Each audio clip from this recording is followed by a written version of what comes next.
Welcome into the show. This is Jono. And this is Micah, and you're listening to Medium Retro.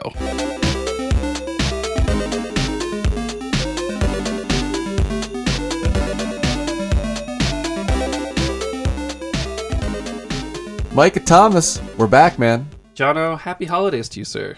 Yes, happy holidays to you as well. It is the season. 'Tis the season for drinking alcohol and Yes. seeing family. Seeing family, drinking alcohol, eating too much, pie, Lots of naps, naps. sweaters, wool socks, seeing the family dog again, even if it's via FaceTime, all those things. If you're in my family, watching murder shows. You know, I think every family has their weird holiday thing that they do together, you know, and it's not holiday related. That makes sense. Yeah. Murder holiday. Murder shows, man. It all started with Making a Murder like 3 or 4 years ago, whenever that one came out. Yeah, I'm excited. Hopefully we'll get some games in there, too. I already know a couple games I will be playing during the holidays. Same here. Yeah, I'm very excited. Stoked, even. Yeah, so thank you, everybody, for listening in to Medium Retro, your weekly dose of retro gaming goodness. This is just a friendly reminder that we got a Patreon going on at mediumretro.com, or you can just search for us on patreon.com, and leaving us reviews on your favorite podcasting apps is much appreciated. Yes, you will get a kiss straight on the lips from Jono himself. On the mouth.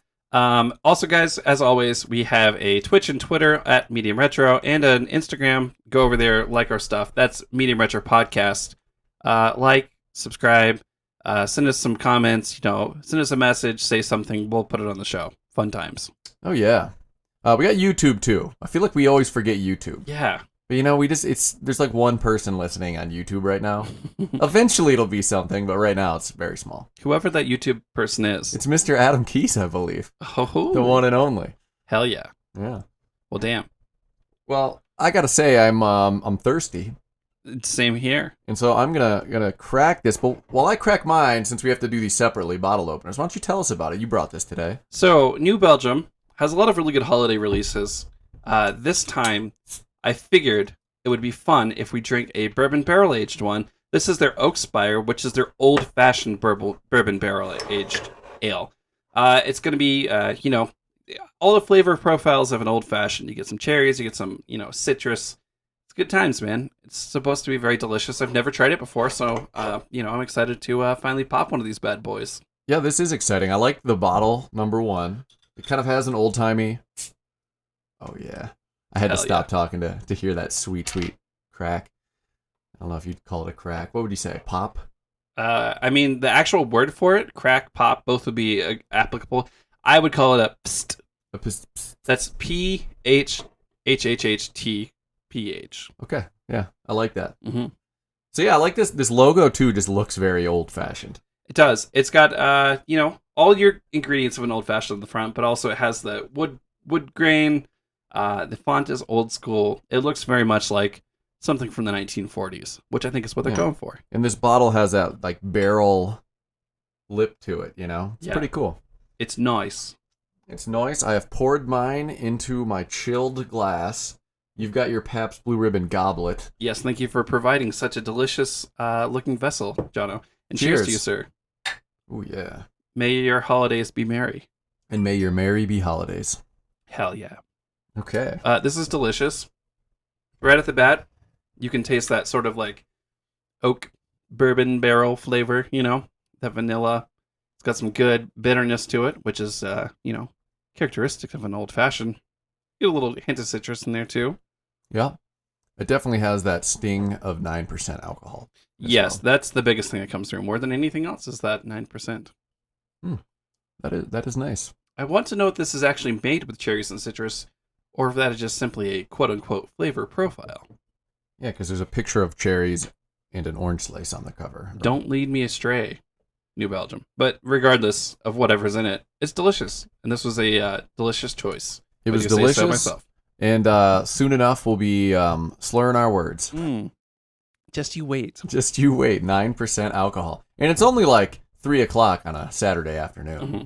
But it's the holidays, so 3 o'clock in the afternoon is the perfect time to start drinking, in my opinion. It's also snowy and like 20 degrees outside. Yeah, this is the day where you don't go outside, you stay in. Mm-hmm. record listen podcasts. to Medium Retro. Yeah, you record podcasts, you listen to podcasts. Mhm. Whatever you're doing, though, drink something. Yeah, pour a beverage. Listen along with us. Alcoholic or non-alcoholic, it's all good. Absolutely, sir. And with that, are you ready to get into the... Well, we haven't even said what the episode's about. Oh, yeah. It is about Braid. A classic. Yes, from Indie Game the Movie. It was featured on there. Not one of the main features, but it was very prominent in that movie. Mm-hmm. An indie darling. Helped put indie games, at least on consoles, onto the map. Yeah. Helmed by Jonathan Blow. We'll get into all of that soon. But for now, we're going to get into our opening segment, Micah, which is another round of Suburban Legends.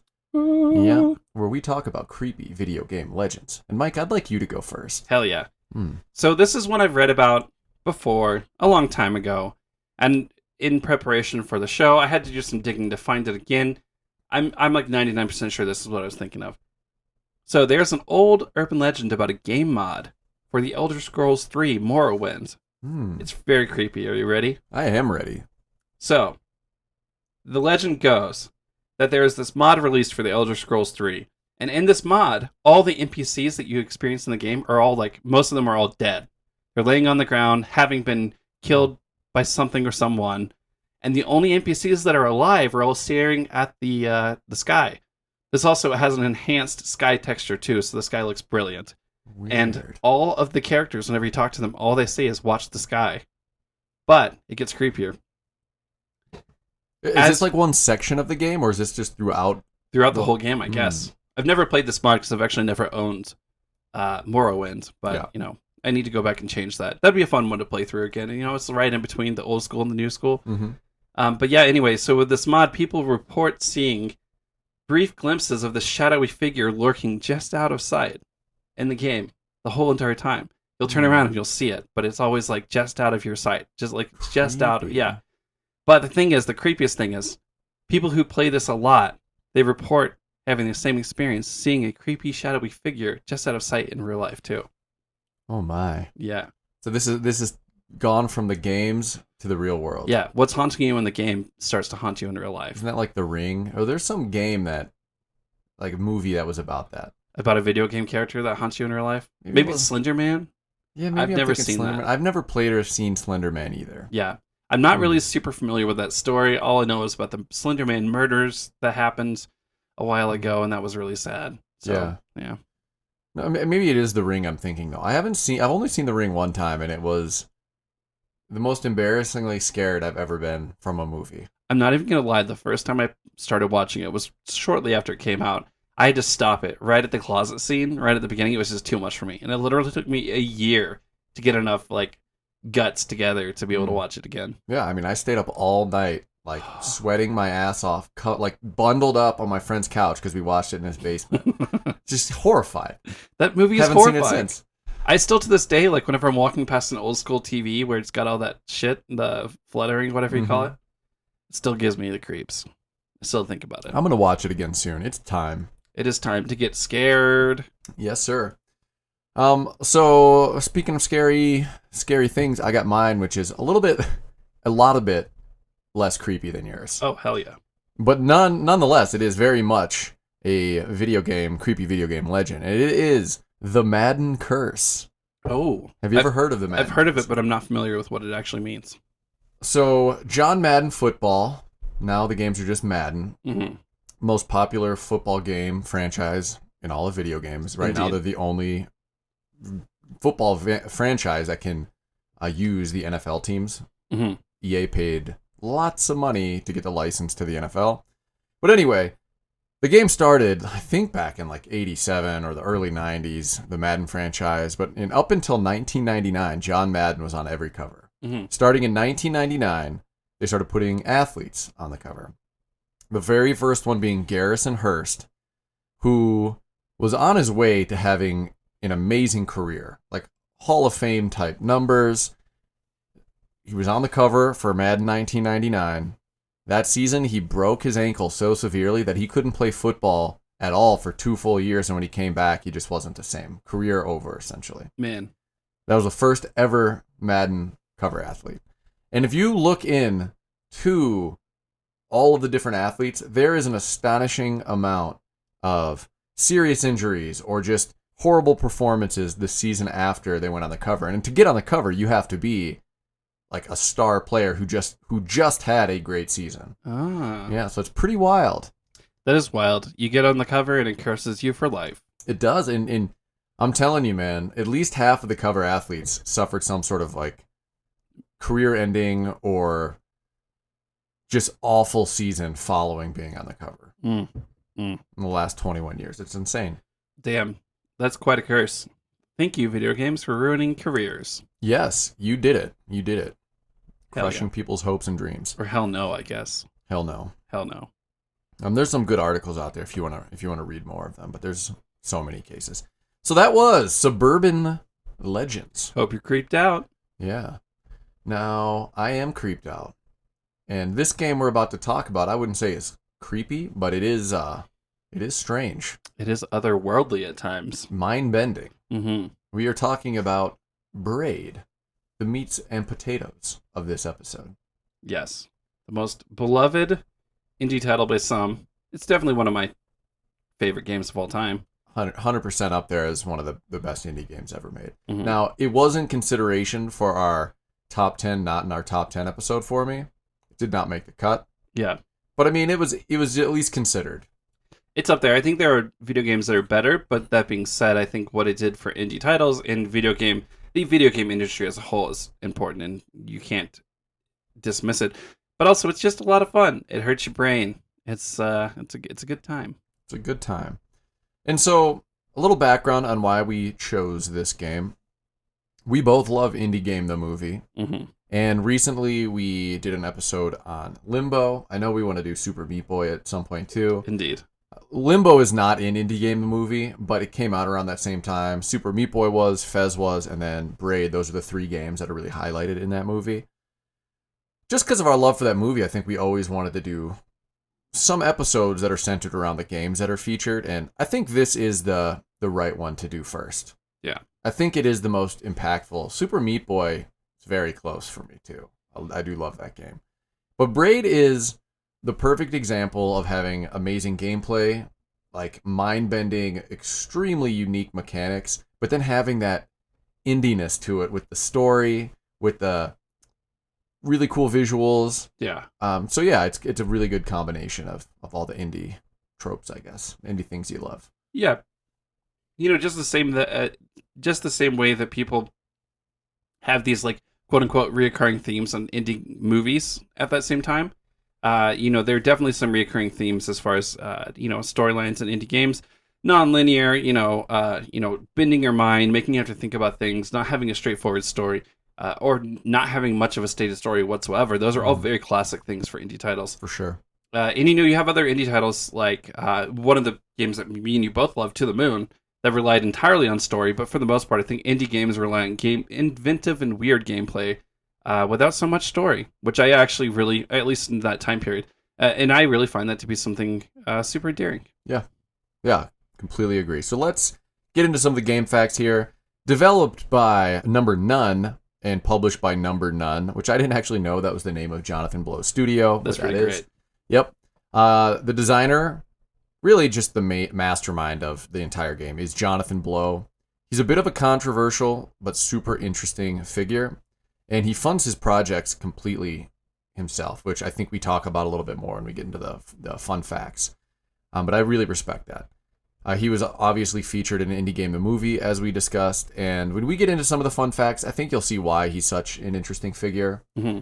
Very creative guy, long career in video games, but someone that I truly admire in the video game space. Yeah, Can be a bit of an asshole sometimes in interviews, but a lot of the greatest artists are, so. Yeah, that's true. Have to agree with that. Yep. So the artist is David Hellman. He was originally known as the artist for the webcomic A Lesson is Learned, but the Damage is Irreversible. So you can check that out. I believe the website is just alessonislearned.com. Never heard of that before. Never heard of him as the artist, but I really do think the art is one of the highlights of this game. Yeah, totally. Very, very unique aesthetic that they've created for Braid. The composers are Jamie Sieber, Shira Kamen, and Cheryl Ann Fulton. Not original music, which we'll talk about in the fun facts. Mm-hmm. Original platforms were Xbox 360, PS3, and the PC. came out on August 6, 2008. I believe the Xbox 360 was its original release. Yeah. Puzzle platformer, single player. And as of April 2012, it had over 450,000 copies sold. I mean, I just bought it again for this. Since 2012, 8 years later, I'm sure it has sold a lot more. Yeah, definitely. Cool. All right, man. Tell us about some of these fun facts. Cool. So Mr. Jonathan Blow has created his own programming language called Jai language, I believe is how you pronounce that. It's still in development, but he continues to build it to this day. He's a very smart guy. Yeah. And I mean, if you play the game, you are kind of amazed that somebody actually created it. Yeah. So he's clearly a smart guy. Next fun fact, Blow spent $200,000 of his own money on Braid and was $40,000 in debt in order to develop the game by the time it was released. That's pretty crazy. Also, how did he have that much money to begin with? Well, he had been working in games for like 20 years at that point. Yeah. I guess, I don't know. He's obviously a smart guy, so I'm sure he was pretty smart with his money. I guess I never really knew how old he was when he started this. That makes more sense if he's had a long-standing career. I know he already had a very prestigious job doing some good high-end computer stuff, but honestly, I don't really know that much about his working background, so... Yeah, I think he was close to 40 when this game came out. I could be totally wrong. I'm going to look that up right now. Well, damn. So, next up, apparently there was an anniversary edition coming out in 2021 with updated visuals and music. I find that to be really funny that we chose to do this pretty much right before the updated anniversary edition. I know. It's kind of sad when I read that. I was like, damn it. Had I known that, we would have waited. Which, by the way, Jonathan Blow is 49 years old right now. So he was like mid-30s when this game came out. Mid to late 30s. So, yeah, it makes sense that he'd have that kind of cash stacked away then. But yeah, the anniversary edition, I'm definitely going to still play it because this is a great game. Now that I know how to beat it, it'll be more fun the second time around. Or third time around, I guess. It'd be third time for me, too. So you were saying that you played this game a couple years ago? Yeah, for the first time, probably like 2-3 years ago. So it was kind of nice to be able to get back to it with enough time to have mostly forgotten how to solve a lot of the puzzles. So yeah, I mean, I hadn't played it since 2010, maybe 2011. So I had forgotten a lot of it. Certain things would come back to me here and then be like, oh yeah, duh. Well, that's cool. That's, yeah. I felt like I should have remembered more considering it was only a couple years, but it did. It's a hard game, man. It is a hard game. And a lot of times the solution I find is on the fly while I'm solving it. So, you know, I'll get through a puzzle and not entirely sure how I solved it. You know what I mean? There were definitely a couple moments like that for me. And honestly, if I had to replay the game right now, even though I beat it a week ago, I would probably forget some of those puzzles already. It would still take me a few minutes. Yeah. So yeah, next up, the first version of the game, which actually did not feature the music or the art of the final product, won the Independent Game Festival Design Award at GDC in 2006. Yeah, GDC, for those who don't know, is the Game Developers Conference. There is one fun fact that we just skipped over, which is Blow spent $2 to $3 million of his own money to finance 2016's The Witness. Oh, that's a lot of money. Isn't that insane? Yeah. Well, he made a lot of money on Braid. He made millions of dollars. Dude. But that's what I respect about him is he had all this money. He could have, I don't know, gone and done nothing, really. Lived off of $3 million that he had the rest of his life. But instead of going out and doing nothing with his life or going out and seeking a bunch of investment from other people, he spent all of his own money. Like, I literally think he spent all of the money he had to make The Witness, like paying all of his employees fair wages. Took 7 years, like 5 years longer than they wanted it to take, or like 3 years longer than they wanted it to take. So I wanted to make sure we highlighted that because I am very impressed by that. Yeah, that's also a game that I have to go back and play. I've never played The Witness, but it's up there on the list. It's just I know it's going to be such a heady puzzle game. It's going to take me a minute to get ready for it. Yeah, I mean, most people probably disagree, but I think The Witness is better than Braid. Yeah. The Witness was in my top 10, not my top 10. Yeah. If you remember. Hell yeah. Yeah, it's amazing.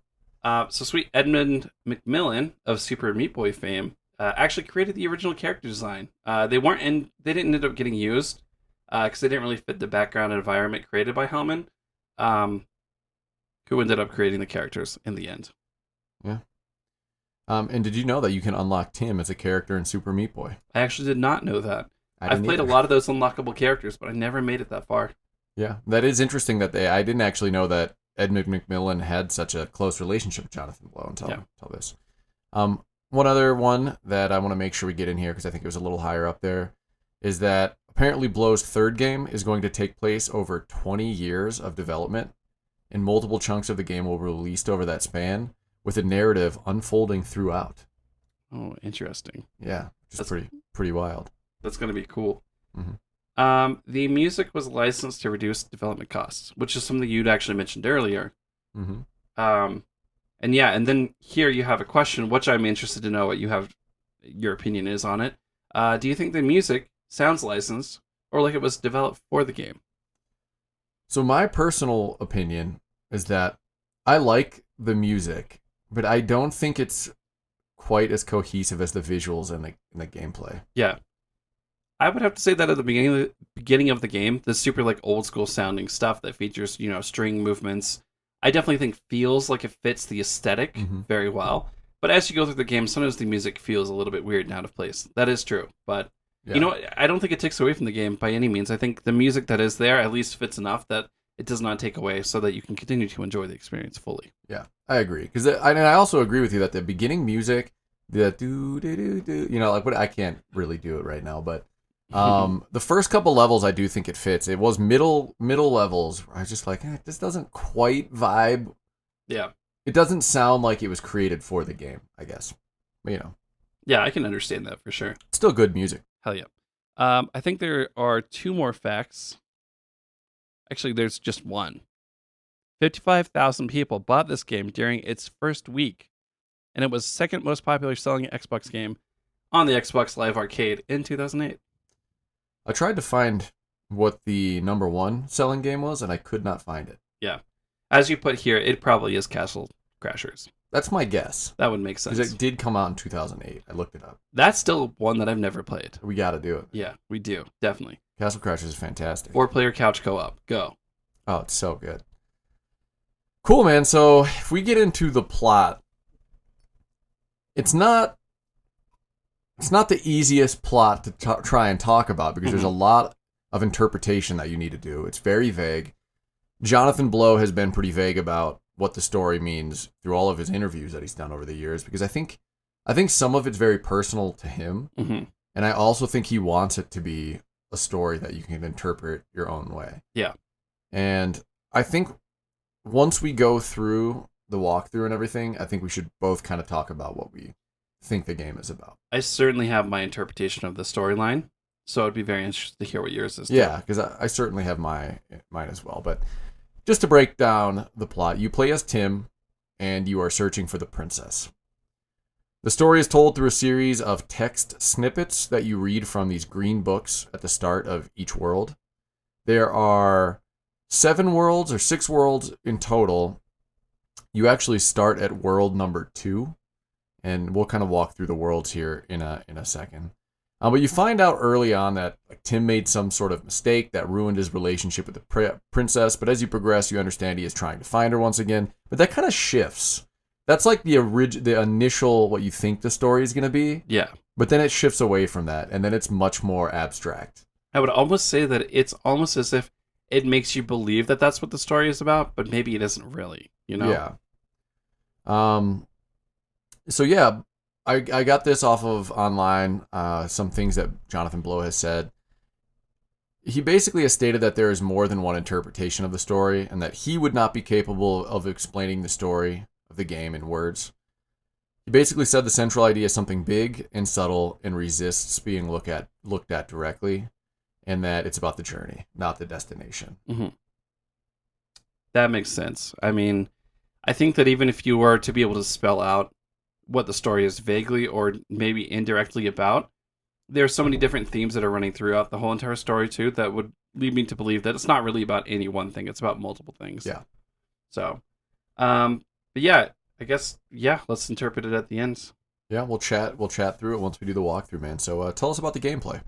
So on the surface, this game kind of looks like your standard puzzle platformer, but its design is sort of centered around solving puzzles using different time mechanics. A lot of different things are introduced over time, different ways that you can make or break the rules yourself. So you're having to solve all these puzzles using 4 or 5 different methods at your disposal. Most of which is just the ability to rewind time, which you're immediately given. Over time, you also have things like the ability to slow time, the ability to cause yourself to be outside of the rewind time, and all that kind of stuff. So it just gets really like heady and weird and strange very quickly, but it only just ramps up from there. Rewind time up to 8 times speed. This is really funny. Until the very end of the game, I did not realize you could actually make it go faster. Oh, really? Yeah. Which so many of the puzzles would have been so much easier if I had known that. For sure. But yeah, mixing time affected and non-time affected objects and enemies, movement-based time mechanics, shadow mechanics, which means essentially you will have this sort of like after effect that will do what you did the first time after you're rewound, but you can actually do different things. So you can sort of do 2 things at once, be somewhere, 2 places at once, and it's oh man, that's when the game gets really fucking mind-bendy. Yeah, it's bonkers.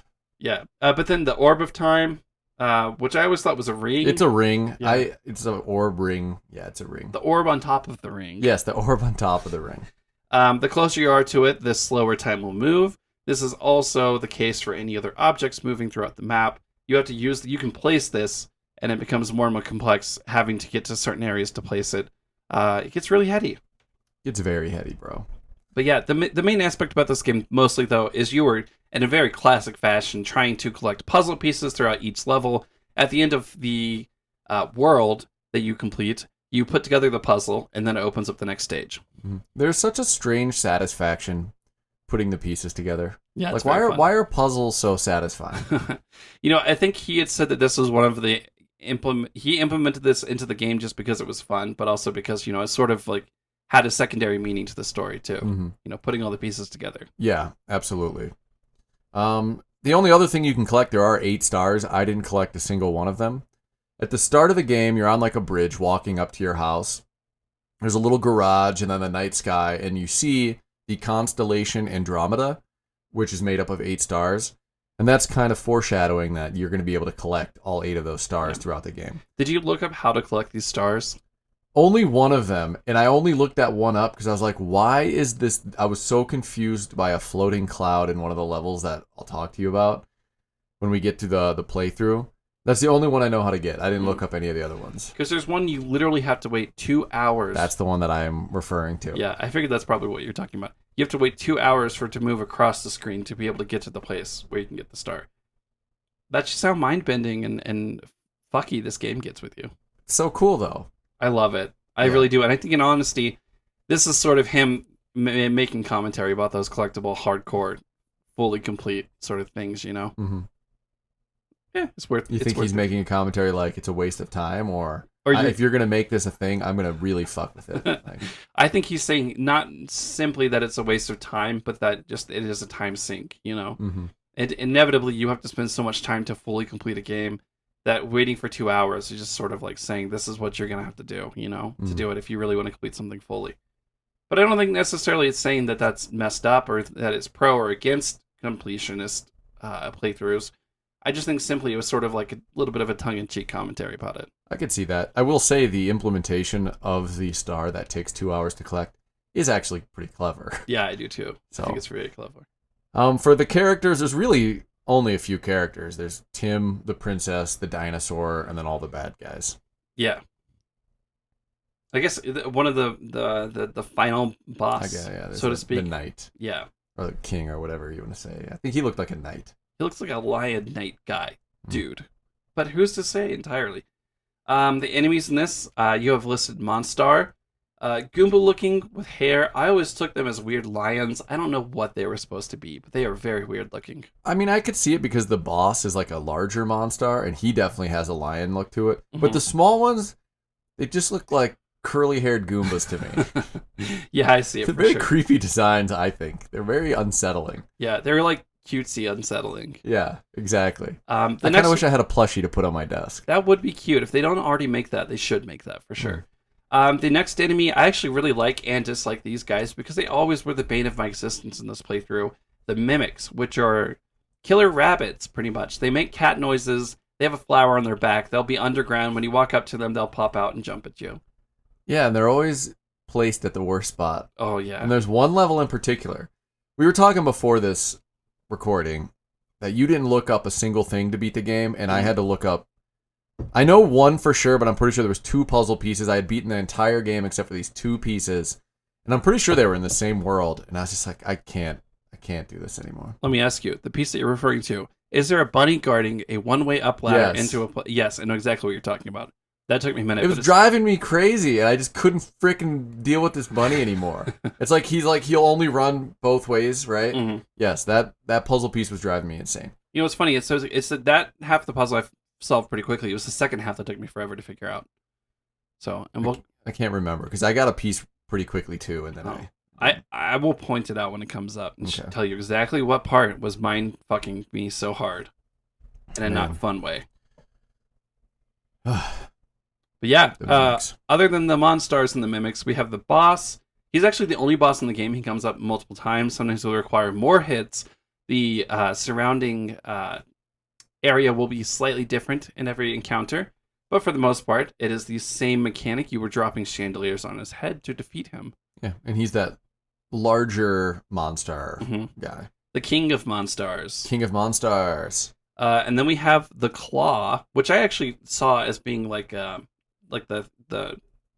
plant, like a Venus flytrap almost. Well, that's what I think so too. I just looked these up, and it was on one of those gaming websites, and they, I guess, are referred to as the claws. So the claw.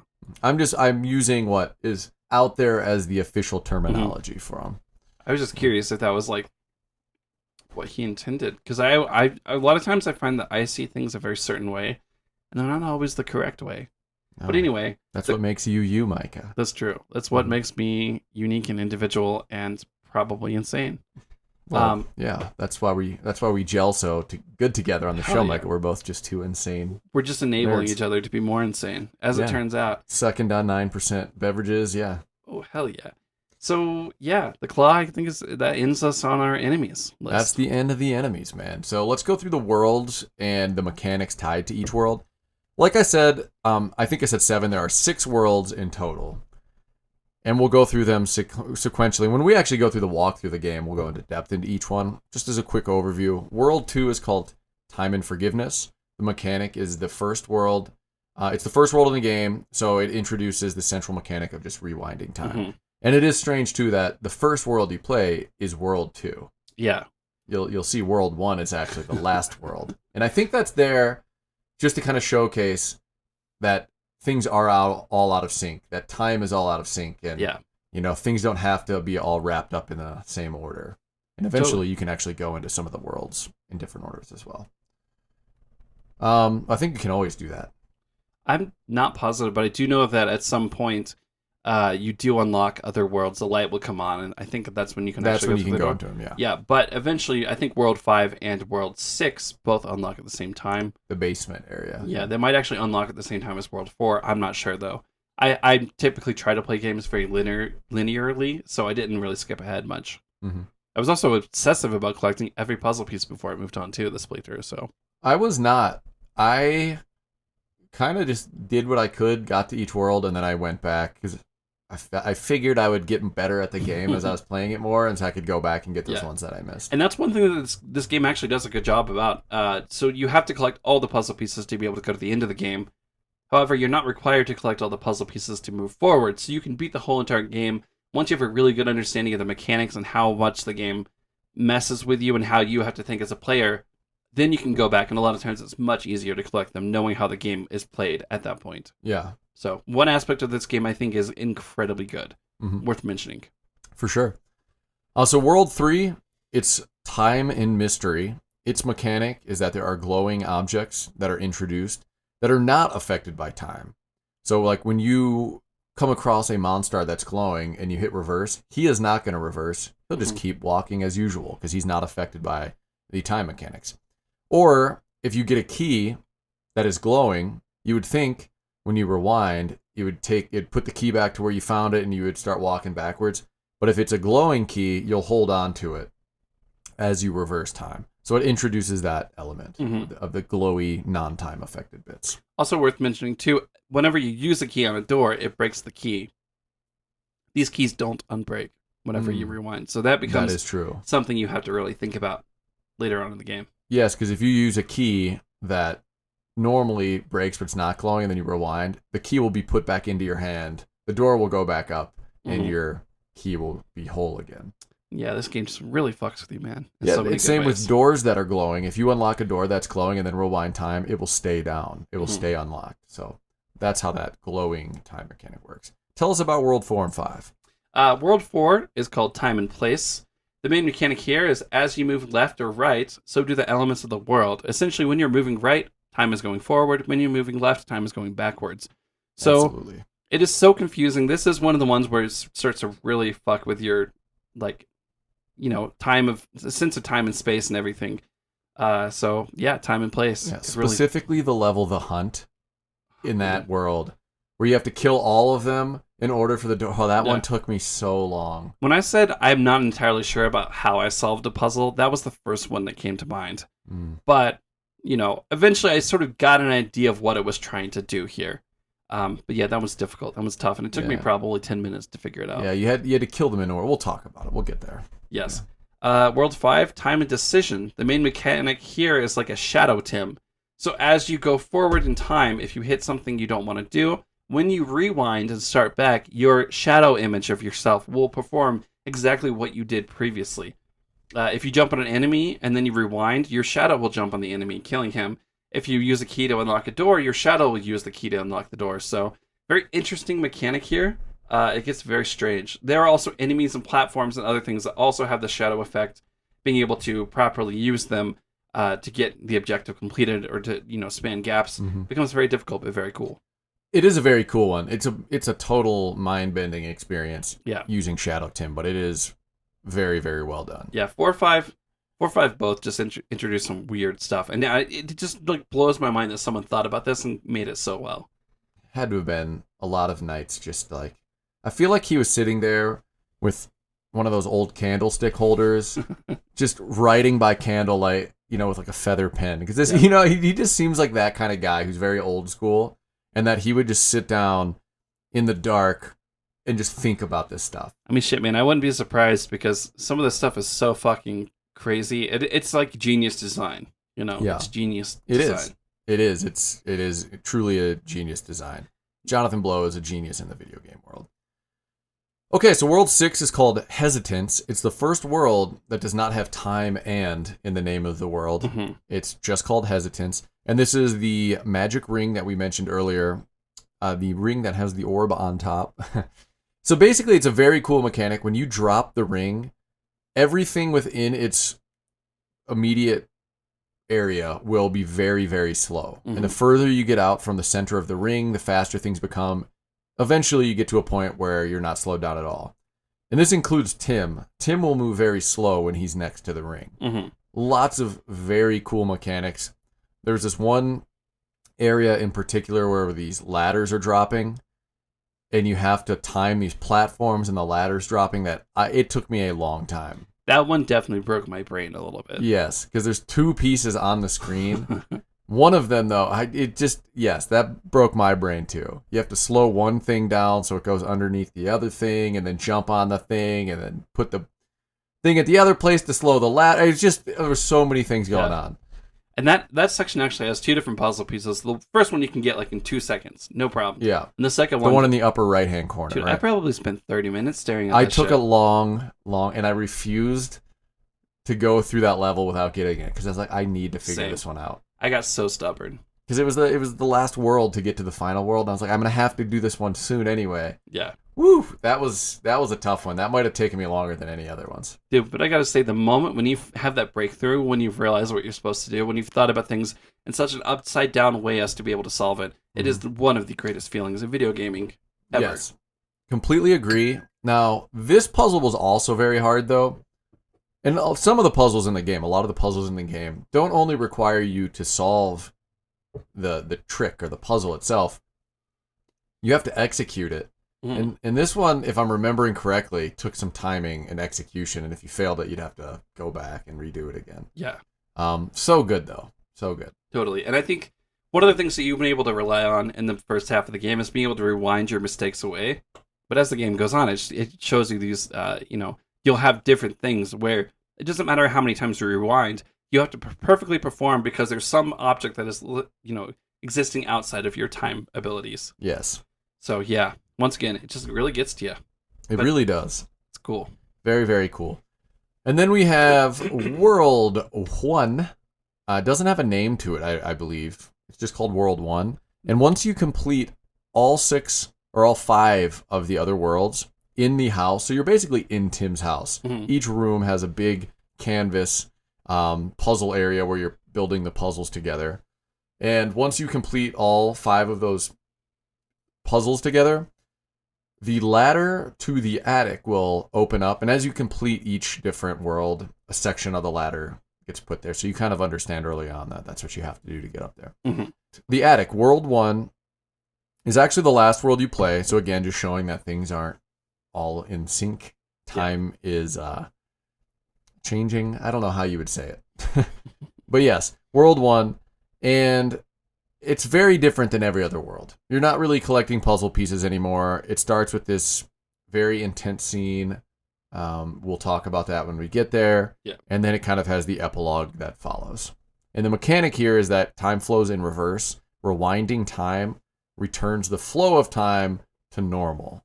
It's hard to describe. Mm-hmm. But also there's a really repetitive series of levels in this one too, which I really like. Yeah. Cool, man. Well, let's talk about the graphics maybe a little bit, and then, yeah, we're getting nearer to the walkthrough of the game.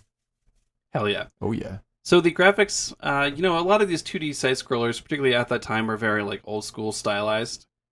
This one isn't. It's very much like a watercolor, sort of like hand-painted style, which I think really adds to the overall effect of the game. It's cool. It's weird. And it almost looks like, I don't know, for me, what it looked like to me was like all the kids' books I used to read, as a child, the picture books I used to read. A lot of the, hand-drawn, sort of like cartoony, kidsy art was very reminiscent of like a children's book.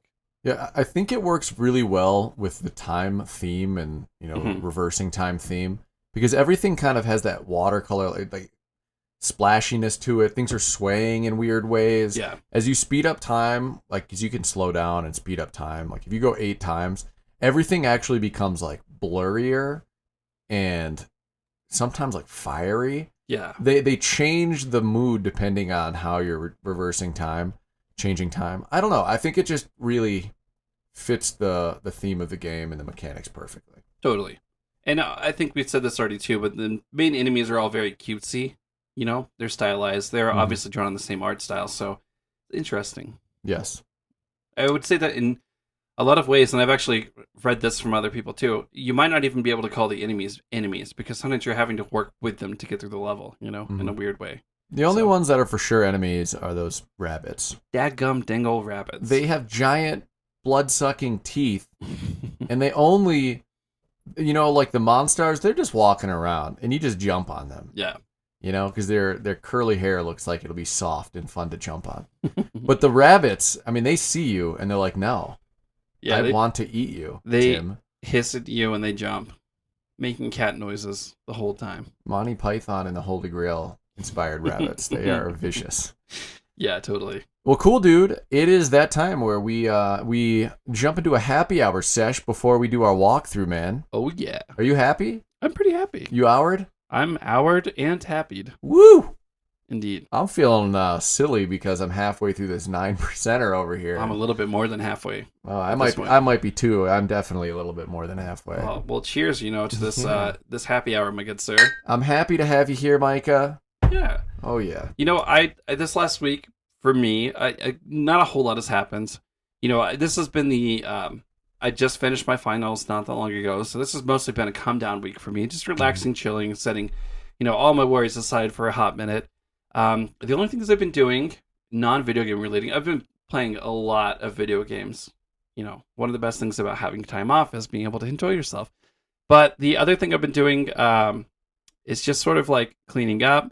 The other day I cleaned up, I finally got rid of I had to keep all these dissection animals just in case I had to go back and do any more pictures for the thing. Luckily I didn't, but I've been like scared to throw them away for a hot minute because I don't want some random homeless person to come and rip the bag open and just, there's a fetal pig, But yeah, no. I was just looking back over all my notes and all the pictures. I had to dissect, I think, a total of 8 animals. And you had to do this all at home, right? Yeah, it was weird. It was really weird dissecting animals in your own home. Not I felt having like a some laboratory. dude, I felt like some kind of like murderer, like Dexter or something. I had these like all these pins holding up open all the flesh, and I was like taking detailed photos of all the organs, and I'm like, this is really gross. I've never done this before. But Did you just have Bunsen burners and in bubbling beakers surrounding you? I Yes. just feel like you did. yes, That's the visual I have in my head. no, but I did actually a couple of years ago. I bought a lab coat because I was gonna dress up with some friends of mine, joint costume. We're gonna be the Powerpuff Girls. I was gonna be Professor Utonium.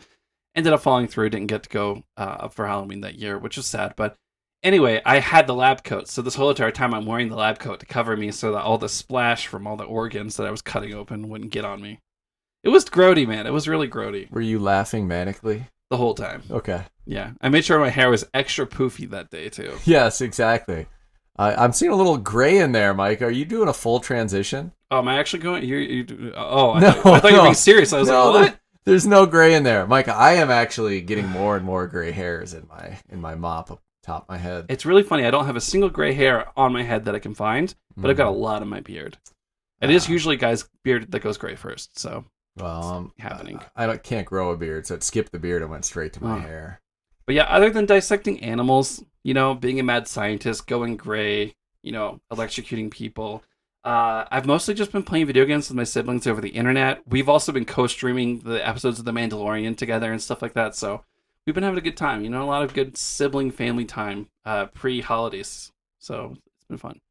That's good. Yeah. All right. I was going to bring up the Stormlight Archives. It's a 10-part book series by Brandon Sanderson. You just got that new book, didn't you? Yes, one of my favorite authors. It's a 1,200-page tome of fantasy goodness, and it's book 4 in the series. He has 10 parts planned, and I haven't started reading it yet. Honestly, I have 20 books I want to read right now, and I just have not been reading lately, so I have so much to get through, but I am super excited to read through book 4 of the Stormlight Archives, called Rhythm of War. Just wanted to give a shout out to that, because anybody who, if you like The Name of the Wind, you've probably also heard of The Way of Kings. Those books came out around the similar time, and they were huge. Unlike Patrick Rothfuss of The Name of the Wind and A Wise Man's Fear, who just has a trilogy planned, and has now taken almost a full decade. 2021 will mark a full decade having not released book 3 of the Kingkiller Chronicles. Brandon Sanderson is on book 4, and I'm pretty sure Way of the Kings came out around when the second book in Rothfuss's trilogy came out. And he's already written 4 books. He's writing them every 2 to 3 years, and they're 1,200 pages long. Damn. And they're so good. Now, if I was going to choose one, I would choose the Stormlight Archives simply because I think Brandon Sanderson will write them. Yeah. The Name of the Wind, though, is one of the most beautiful fantasy books ever. I love it. But, he's not writing them. So Brandon Sanderson is one of my favorite authors because he actually is very prolific. He writes books, and they're all great. Hell yeah. Shout Well, out. sweet. That's a lot nicer than animal dissection. So I don't know. We got the visual of you as a mad scientist, which that's pretty nice. Man. But, dude, I cut open it. I had a pig, I had a frog. Your normals. Then I also had a starfish, a clam. I guess a worm is also pretty normal. I also dissected a giant cricket. It got weird, man. It got strange. But it was, enlightening, as any educational endeavor will end up being. Yeah. So, but I don't know. I don't know what the term is for it, but that thing when you see people in pain and it makes you hurt in the same places? What's that term? I don't know. It's like a real thing. Some people have it really bad, but I always get that phantom pain whenever I'm seeing someone get cut or whatever. The whole time I'm cutting open, I'm just like, oh, my abdomen, I've never experienced that. I've heard of it before. It's not like a real pain. It doesn't really hurt. It just gives you that feeling, Well, I know there's also phantom pain when people lose a limb and they feel pain in the limbs even though they're not there. They feel that their arm is still there and they can feel pain in it, but it's not there. It's kind of wild. That is really wild. It just goes to show you, your brain's super hardwired for certain things, Bizarre.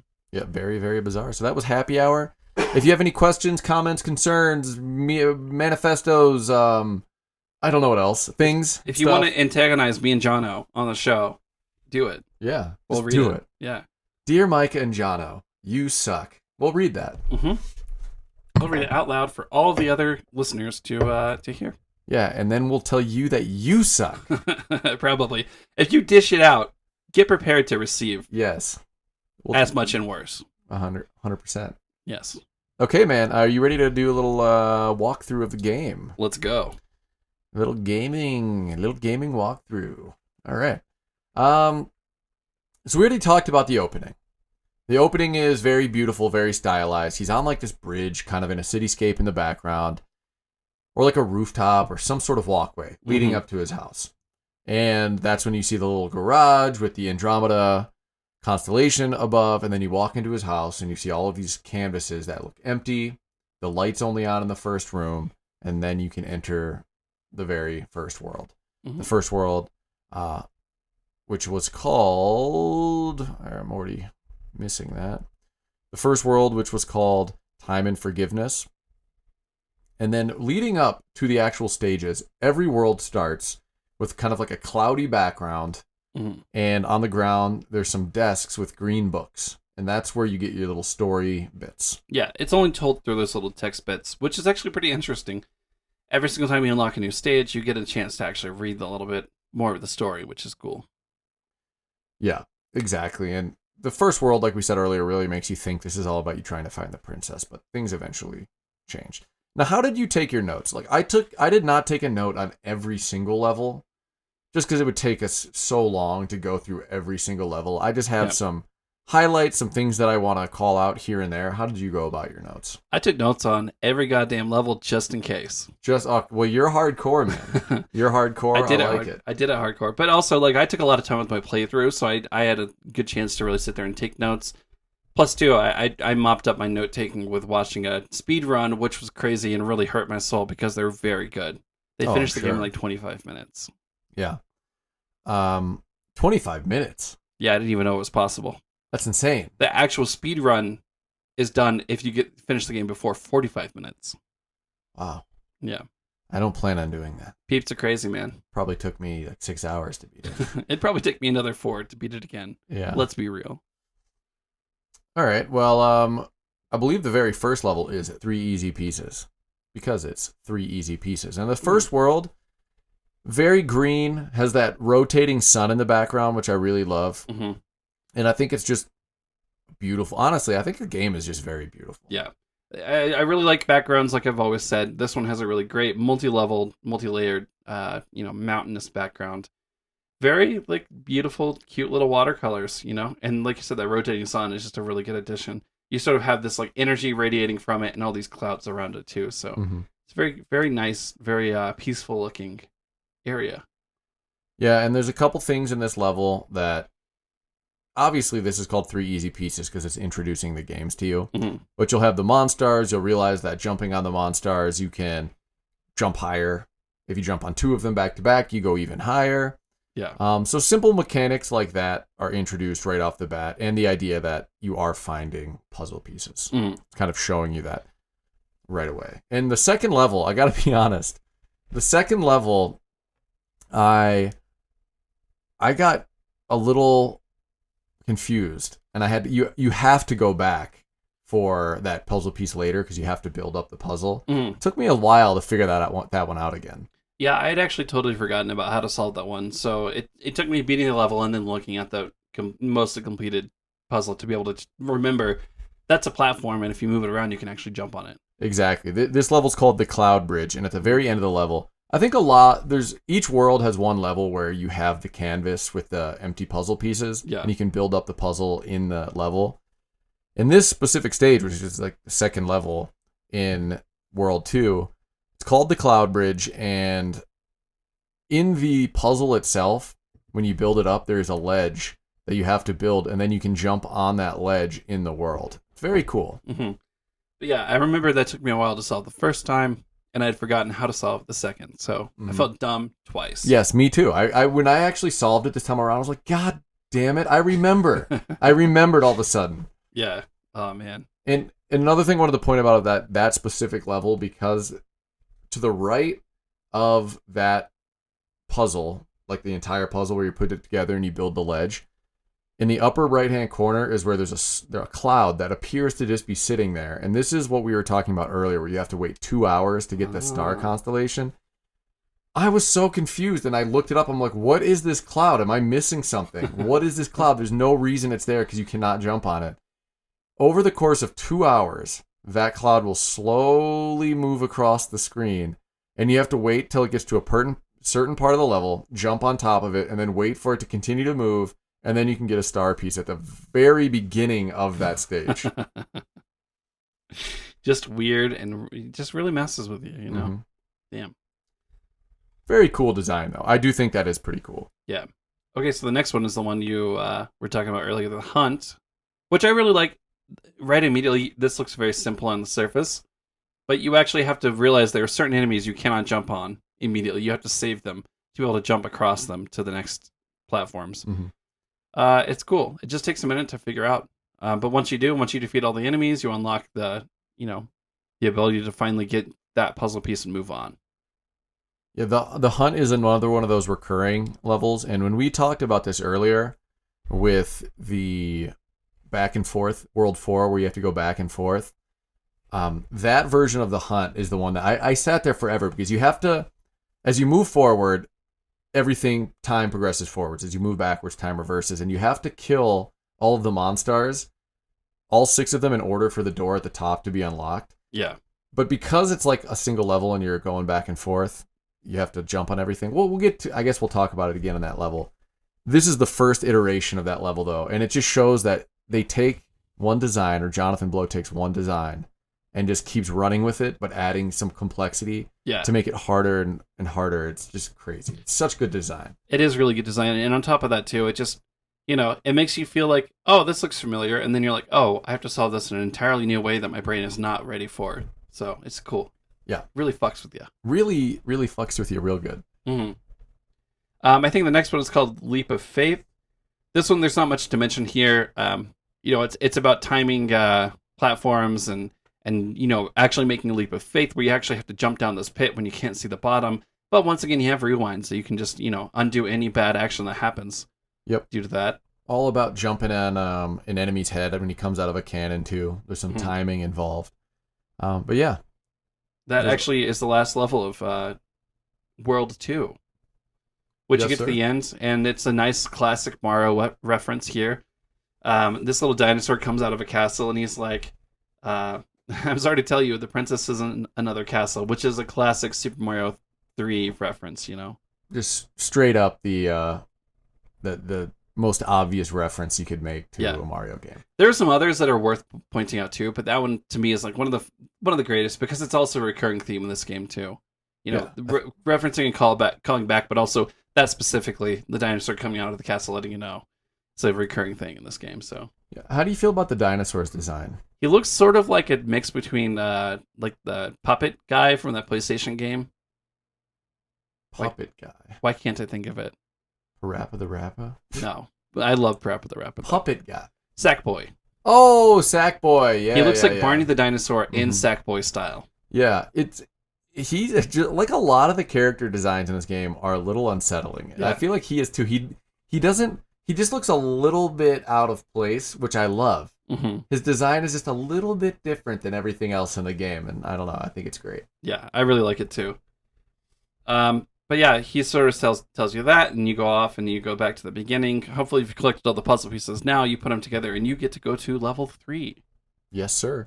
And when it comes to all of the text, we're not reading through all of it because there's a lot of text. I also think it would, you should play it because this game really is all about interpretation. If you haven't played Braid, it's 100% worth playing. Just as good today, if not better than it was when it came out. I would have to agree. And so yeah, I think play the game and read through all the text because it does add that layer of ambiguity to what's going on and everything. But it's not our place to read through every piece of the text in this. Yeah, you can look up a video if you want all of it. Yeah. 3. Okay, we are now in World 3. Now, I believe this one opens with the pit. Yeah. This is actually the introduction of the pit, which is a recurring level throughout the whole entire game after this point. Basically, though, in this one, you have to use that mechanic of rewinding, and I do believe the key actually follows you back to the top. Yes, this is World 3 Time and Mystery with the glowing objects The that key are is not affected by time. one of those beloved glowing objects. You pick it up, rewind, you take the key back up to the top with you, then you can just simply jump over the pit and continue on your merry way. Yes, sir. And I remember when I played this level, I'm sure I did 10 years ago when I played this game, but on this playthrough, when I went into the pit and I got the key, I was like, what the fuck? How did that happen? I did not remember right off the bat that the glowing things weren't affected by time. So I got to be honest, I was very, very confused at first. And then I eventually was like, oh, that's right. Some things are affected by time and some things aren't, depending on the outline. Yeah. Yeah. It's interesting because, a first-time playthrough in this game, it will make you take some time to figure things out, And a lot of times, like the pit, I think it actually makes you figure that out kind of by accident, It doesn't explain it to you. It's just you're going to figure it out because you're going to rewind to get back up to the top. Yeah. And that key is going to come with you. Absolutely. It definitely does not explain it to you. Mm-hmm. You just got to figure it out. And that's one of the greatest things about this game. It does that quite a lot. It doesn't hold your hand too much, but it gives you a way to figure things out. Gives you a way. Gives you away. Mm-hmm. No, this world, I think, is very cool because it really takes like a simple concept of reversing time and making it so much different. Yeah, totally. It really kind of starts to blow your mind around this point. I really like, too, a lot of the levels in this one require that you actually save the lions a lot of times, because you actually need them to do stuff for you. Case in point, I think the third or fourth one in this one, there's a little thing that you can't get under because you're too tall, but the lions can, and they can grab the keys. So you actually have to protect the lion by rewinding time to let him through this area, because either he is not affected or the other enemies are not affected. So if you keep rewinding, you save the lion, eventually he'll get the key, then you take it from him, and then you go on your merry way once again. Mm-hmm. And let's be honest, the lions, the monsters, they're not up to anything devious here. They're not doing anything bad. They're just mindlessly existing. They're just like Goombas. They just move back and forth. I do feel a little bit guilty sometimes when I destroy them because I don't really think they asked for it. It was just me being a dick. No. And I don't even think you can kill the rabbits. But you can kill these innocent monsters. Oh, you can kill the rabbits. You jump on their heads? Yeah, you can. There's actually several times in which the rabbits die, too. That does make you feel a little bit bad. Yes, I'm sorry. I knew you could kill the rabbits. 3.5 or 3.4, one of the two, is the level where the rabbits are actually chasing you, and then a bunch start jumping out of the ground, but then you run past cannons, and the cannons just take out all the rabbits. Oh, yeah, the cannons are exploding these rabbits. Yeah, poor little guys. They get blown to fucking pieces. Yeah, no, this world is very cool, too. I think the aesthetic is very cool. The background is very yellow. Yeah, it almost looks like fall or maybe like a forest on fire. I don't even know. It's kind of, I thought the same exact thing because it does look like it's a fall, like a very yellow-centric fall. Yeah. Painting in the background with the foreground being very green and lots of reds and oranges and very vibrant. But if you do the reverse mechanic, like I said earlier, if you speed up the reversal time, things start to get a little blurry and almost fiery at times. And like sometimes things will even start falling from the sky. And this one looks pretty cool when you have these crazy reversal, like sped up times. Nice. That was actually something I did not notice in this level. So interesting. Well, because you said you didn't know about I didn't know how to speed it up until the very end. Yeah. So yeah, pretty cool. Lots of key puzzles in this world as well. The one where you have to go underground, that level with all the rabbits. You have to go underground. There's a bunch of key puzzles you have to solve, reversing time with the glowy ones. And those puzzles are really fucked with me. It took me a minute to get through that. But yeah, those little bunnies, man, they kind of look like Pokemon to me. That's what I always think of. There'd be some sad little grass starter bunny boy, and you're just killing them all en masse. Killer pink bunnies. There's even smaller bunnies too. Yeah, bunnies. Poor little bunny boys. But yeah, this is the first time you actually get a boss fight. Yes, the lair, I believe the level is called. And that is also a recurring level, just the same as the pit. You will come back to this level multiple times throughout.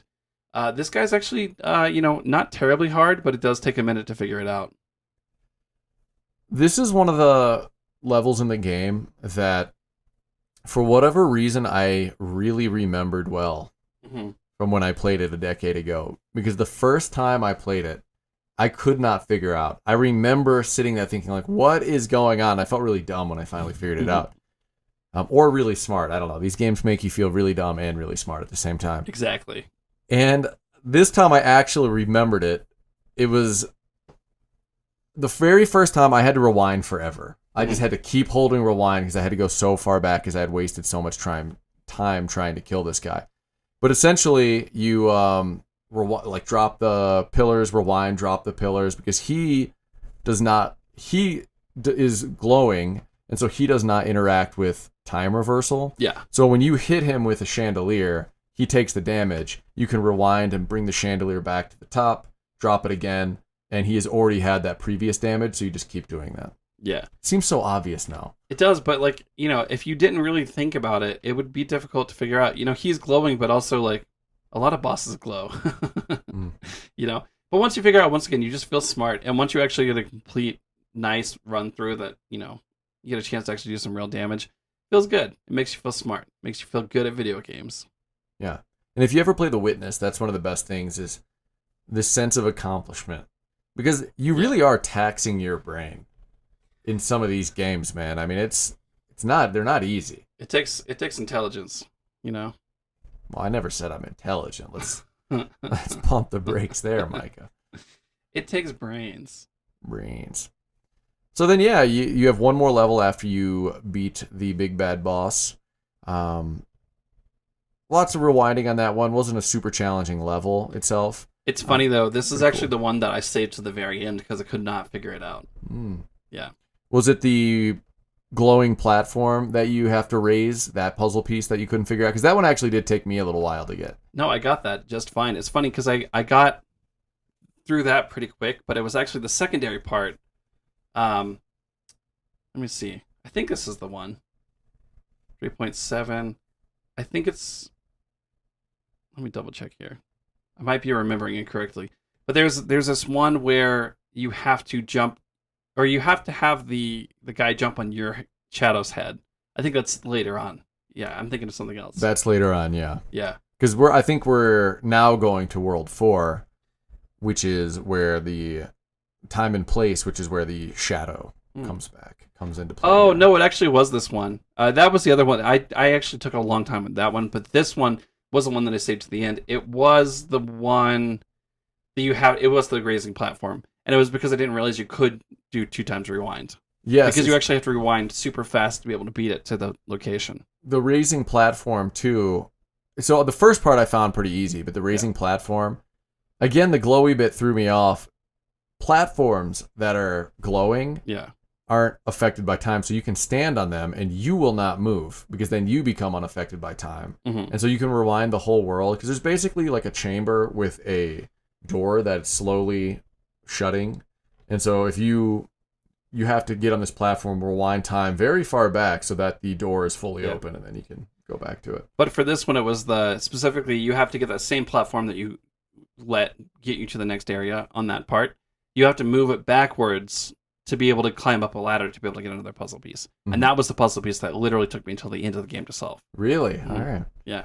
Once again, I think if I'd understood that you could have rewound time a lot faster, I would have gotten it in the first couple goes. But for sure. That's a mechanic that you need to know. I don't understand how I made it through the game without knowing that, but I did.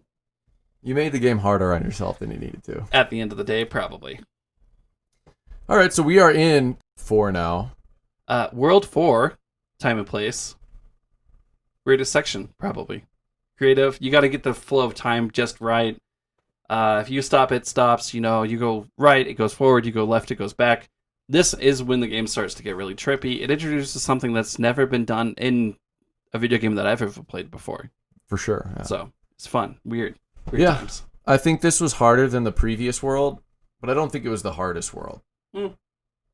Maybe 5 or 6, but I think 5 probably is. I think 5 was probably the hardest for me too, which we'll get to. This one did have one of my most frustrating levels, though, the hunt that we already talked about several times, where you have to hit them all in the exact specific order. There's only one way you can hit them all, because you're going back and forth, and if you kill a Monstar, it'll fall off the screen. Yeah. But then if you go backwards, it'll come from off screen back into the living world. It's just like it never happened. Yeah. And so you have to go through the level jumping on all of them in a very particular sequence so that you're always going forward and backwards as you're killing them in the necessary way. Super challenging. It is totally. For this one, like a little bit of trial and error and a lot of rewinding definitely help. I found myself, usually what I do is I kill one, and then I go to the one that looks like it was next, and I would see how close I could get that one up to its actual back alive position without going fully back alive, kill that one, and move forward. It took me a good, 15 minutes to probably complete this one. And because they're all moving, too, and so as you move forward and backwards, they're changing their place. So you kind of got to figure out, this is where they're at on the screen. If I jump on them here, and then I run this way, they will stay off the screen, and you kind of got to figure that out. Very, very cool. Now, the third stage in this world is actually one of my favorites. It's a little bit challenging, but not too tricky. It just has a really good Donkey Kong reference. Which stage is this? It's stage 3 in World 4. Okay. But yeah, at the very beginning, it has sort of these crooked platforms, like the old school Donkey Kong platforms. Monstars are coming. That's actually what it is. You were just on it. Yeah. Monstars are being shot out of a cannon, which actually looks like a gorilla if you look at it. So it's like a Donkey Kong reference, you know? It totally does, and I never realized that. It's funny because it's a little bit subtle, but once you get up to the platform, you actually stand where Mario would to rescue the princess, and that's where you get your puzzle piece, I believe. Yeah, and I think this is actually the second level in this world. Oh. Because the very first one's just the pit. Gotcha. Pit part 2 or 3 or whatever at this point. Yeah, that is very, Micah, that's cool. And you just noticed that by yourself? I didn't even notice that. Yeah, well, I stared at that puzzle for a hot second, because I think I had paused it to do some other stuff and came back to it. But yeah, seriously, it's a fun one. It's a good reference, It just goes to show you, he did a lot of small little references in his levels to classic video games. Yeah, I think there's a world or a stage in one of the worlds called Jumpman too, which is obviously another Mario reference. Yeah. Yeah, that's very cool. That is a straight up thing I missed, Micah. That is a definite Donkey Kong reference. Throwback right there. It's either stage 4 or stage 5. It requires you to do a series of switches in the correct way, which took me a second to figure it out. And you also have to make enemies move backwards, spring over obstacles. It's just tricky and interesting, worth mentioning. Yeah. The Hunt 2.0, like you were saying. Funny enough, the Jumpman, I had it in my notes. It is that level with the Donkey Kong stage. Ah. And I didn't put those two together. That level is called Jumpman. That's cool. I actually did not catch the name. Oh, look at that. We both caught different references to Mario. Donkey Kong. There we go. There's another cloud level in this one where you have to time your jumps over the clouds. And then the final level in this one is actually just requires you to keep using the same key over and over and over again, using the proper rewind and different stuff to properly get through your sections. How do you feel about the visuals in this level? Because I would say of the 3 we've played so far, this is my least favorite visually.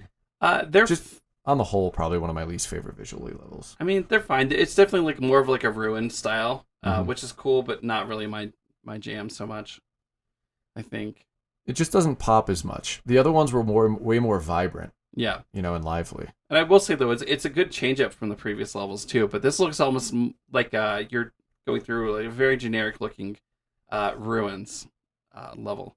But it's cool because I think it's actually bringing in elements that it brings in later in the game. So it's kind of interesting, I suppose. But yeah, visually speaking, didn't really stand out to me too much. Yeah. Well, just wanted to highlight that because, the designs in this game are one of the highlights of Braid. And the next level, which is 4 or 5, it's called Fickle Companion, is one of the levels I had to look up. We already talked about the one with the rabbit, which I don't think we've seen yet.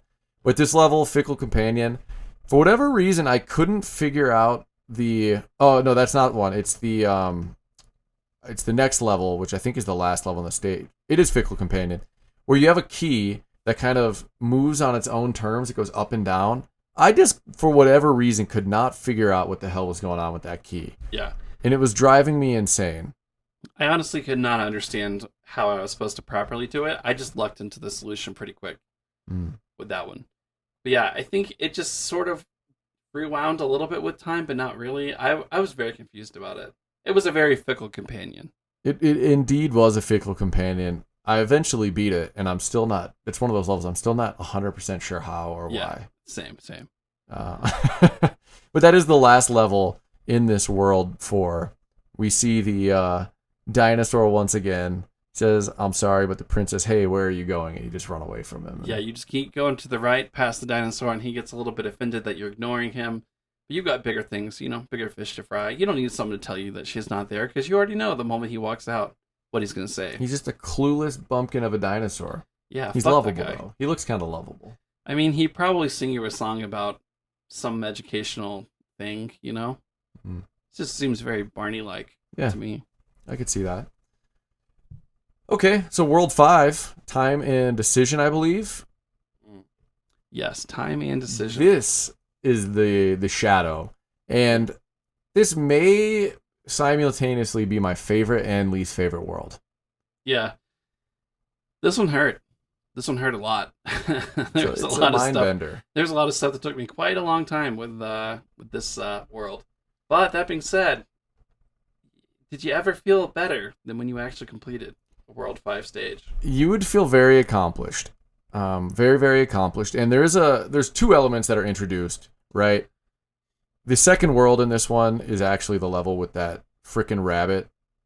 For whatever reason, when I actually solved it, and now that I'm looking at it, I didn't actually look this one up. This was just the one that took me the longest to solve on my own.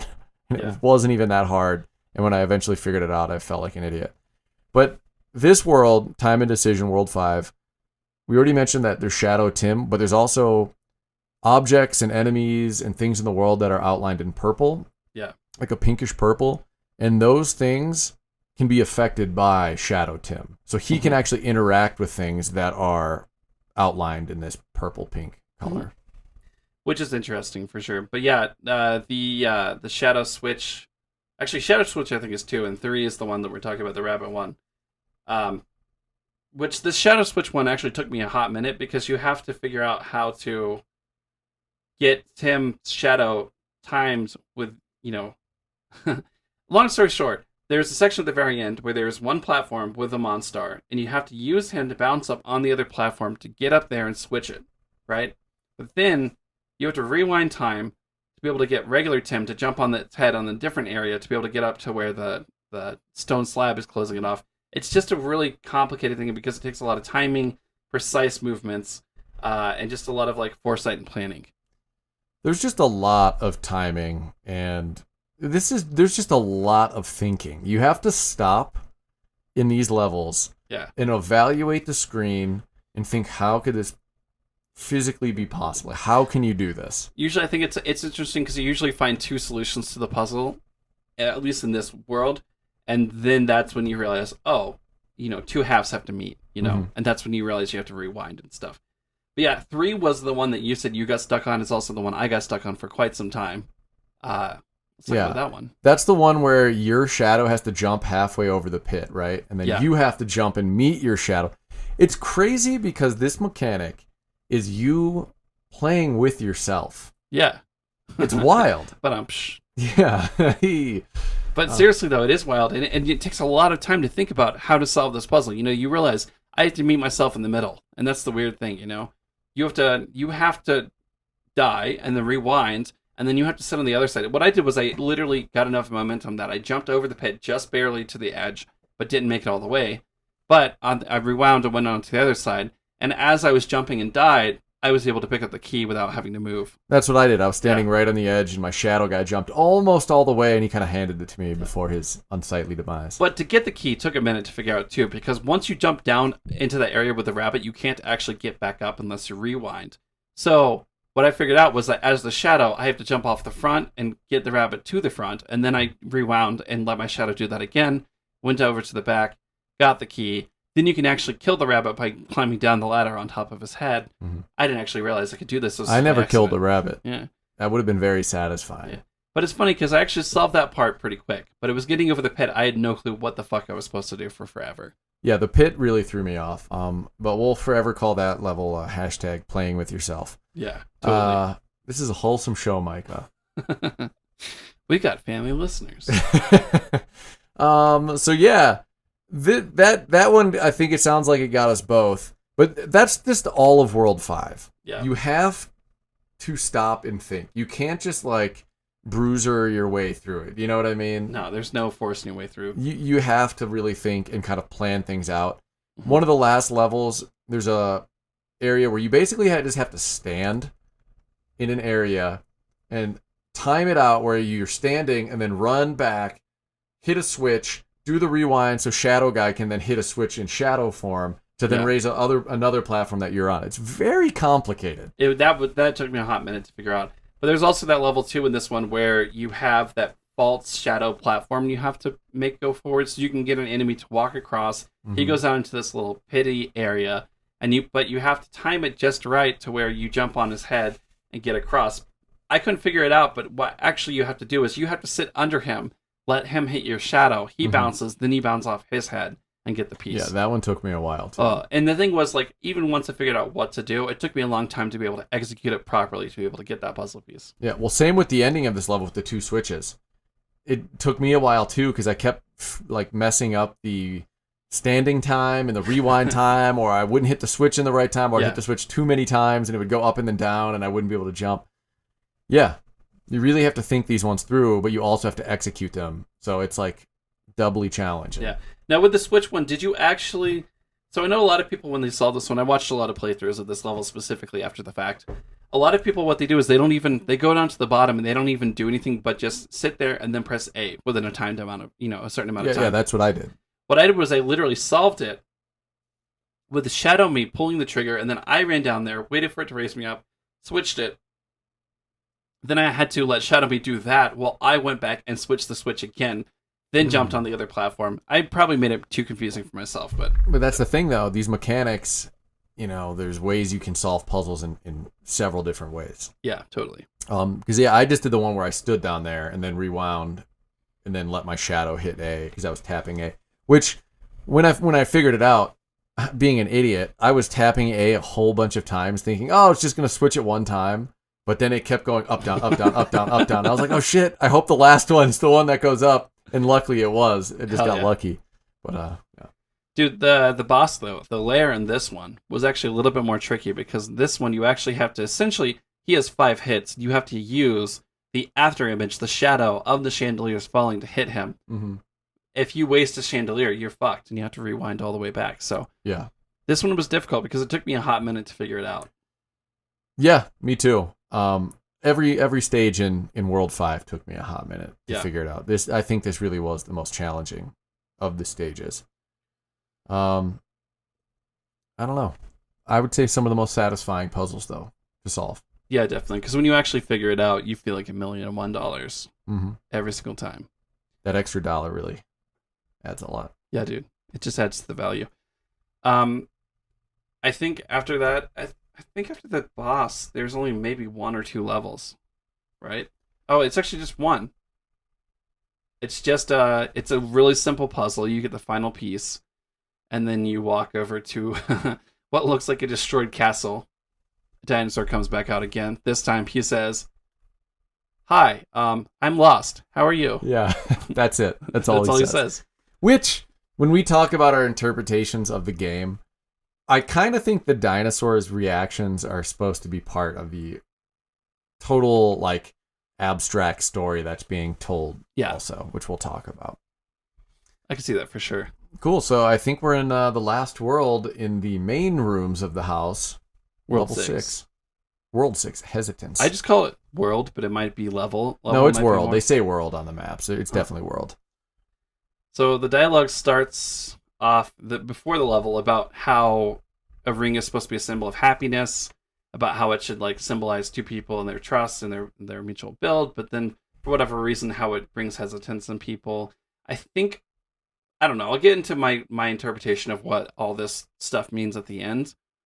But yeah, I think the ring is sort of, it's interesting and it's a weird thing that it's talking about here. Story-wise, it doesn't quite add up. But mechanically, this is one of the most interesting things the game adds to it, in that this is where you start to be able to use that time-slowing ring that we were talking about earlier. I think the ring mechanic is interesting because it's very different than the other mechanics in the game. Mm-hmm. Because it's like a physical object that you can drop and place around. Yeah. And so you're controlling things in a way with not even being near it. You're affecting the world in like a single spot. And it's just very different than the other mechanics in the game. And then when you mix in everything else that you've learned before, things can get pretty pretty bananas. Yeah, totally. It gets cuckoo bananas very fast. Cuckoo bananas. I will definitely say the first level was easy to solve.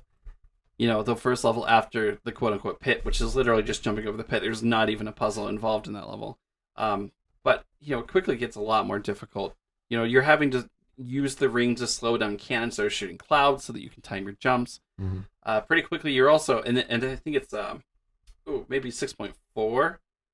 Yeah, 6.4. The fourth level here is one of the hardest levels in the game and probably took me overall the longest to solve.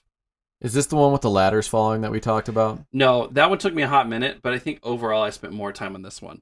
This is the one where you have two cannons. One's sort of in the center of the map and one's all the way to the right, and they're shooting essentially a nonstop barrage. Mm-hmm. So the first half is getting through the right side. There's a cannon that's shooting those little enemies at you, and you're having to use them to slow them down enough so you can time your jumps just right to be able to get up on some upper platforms. Then you have to actually use the ring to save the enemies so that they can get far enough that you can use them to jump on top of one of the cannons. That's where you place your ring. You slow down its shooting speed. Then you can walk down the hallway in which it was shooting down previously. It's very complicated and it takes a lot of time to figure out. The section where you had to save the enemy and get him all the way down to the bottom of the map took me forever to figure out. Probably longer than it should have.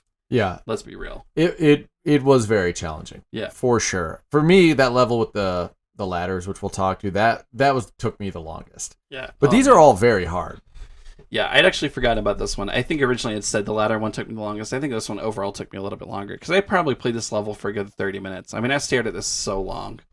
Now, are you referring to the one with the claws, or are you the one before that? You're talking about the one before that. So it's just got the two cannons shooting, and there's like a center hallway you have to get down. Yeah, I know which one you're talking about, because this one you also have to, the one with the claws I'm referring to, you also have to slow down time and get the Goomba dudes, the Monstars, to fall, like come down, you need two of them. But yes, the one you're talking about, especially on the right side of the screen, I found it very challenging. But once you figured out how to actually get on that cannon and slow down the time, it was pretty easy to get down the hallway, get your key, get all that stuff sorted. It just took a lot of preparation and a lot of perfect timing. So, it took me a hot minute to be able to figure it out. Yeah. And also, I don't know what these projectiles are supposed to be, like flaming cannonballs, but they looked like SpaghettiOs to me, and I couldn't shake that. I'm kind of hungry, so yeah, I could go for some SpaghettiOs right now.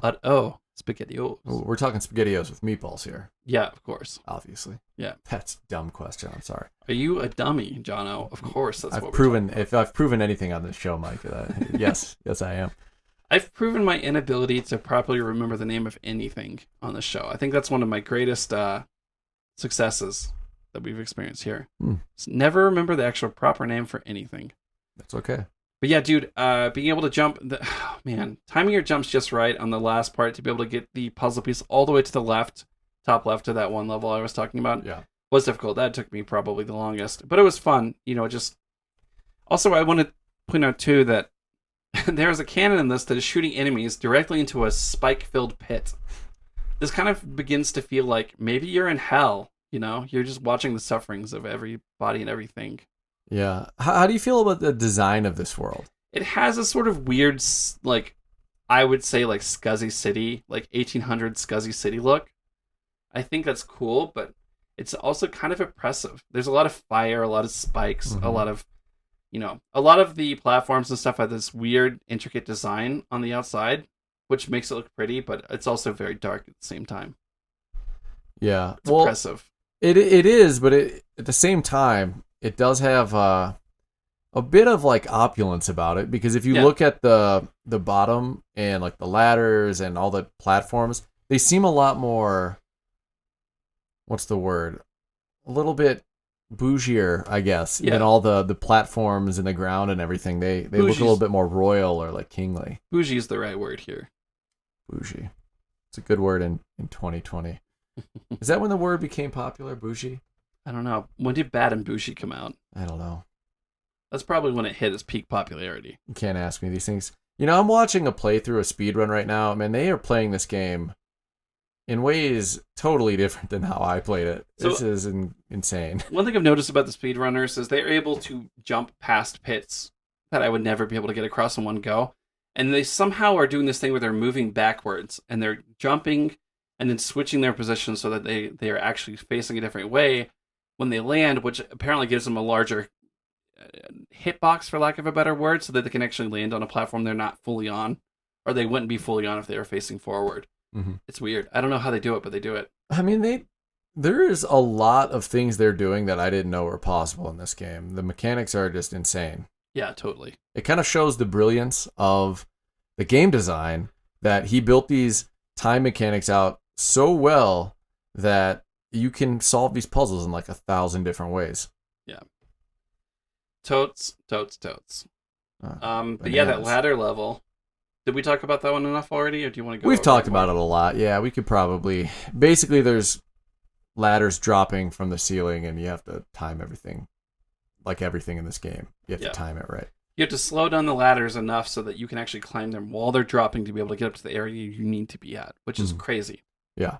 Pretty cool. Very, very cool. So then you get to the end of this level, and again, we meet or this world has a pretty interesting vibe to it when you get to the end of this world. The dino says, it took you so long to get here, but at long last I can tell you that the princess must be in another castle. I've never met her. Are you sure she exists?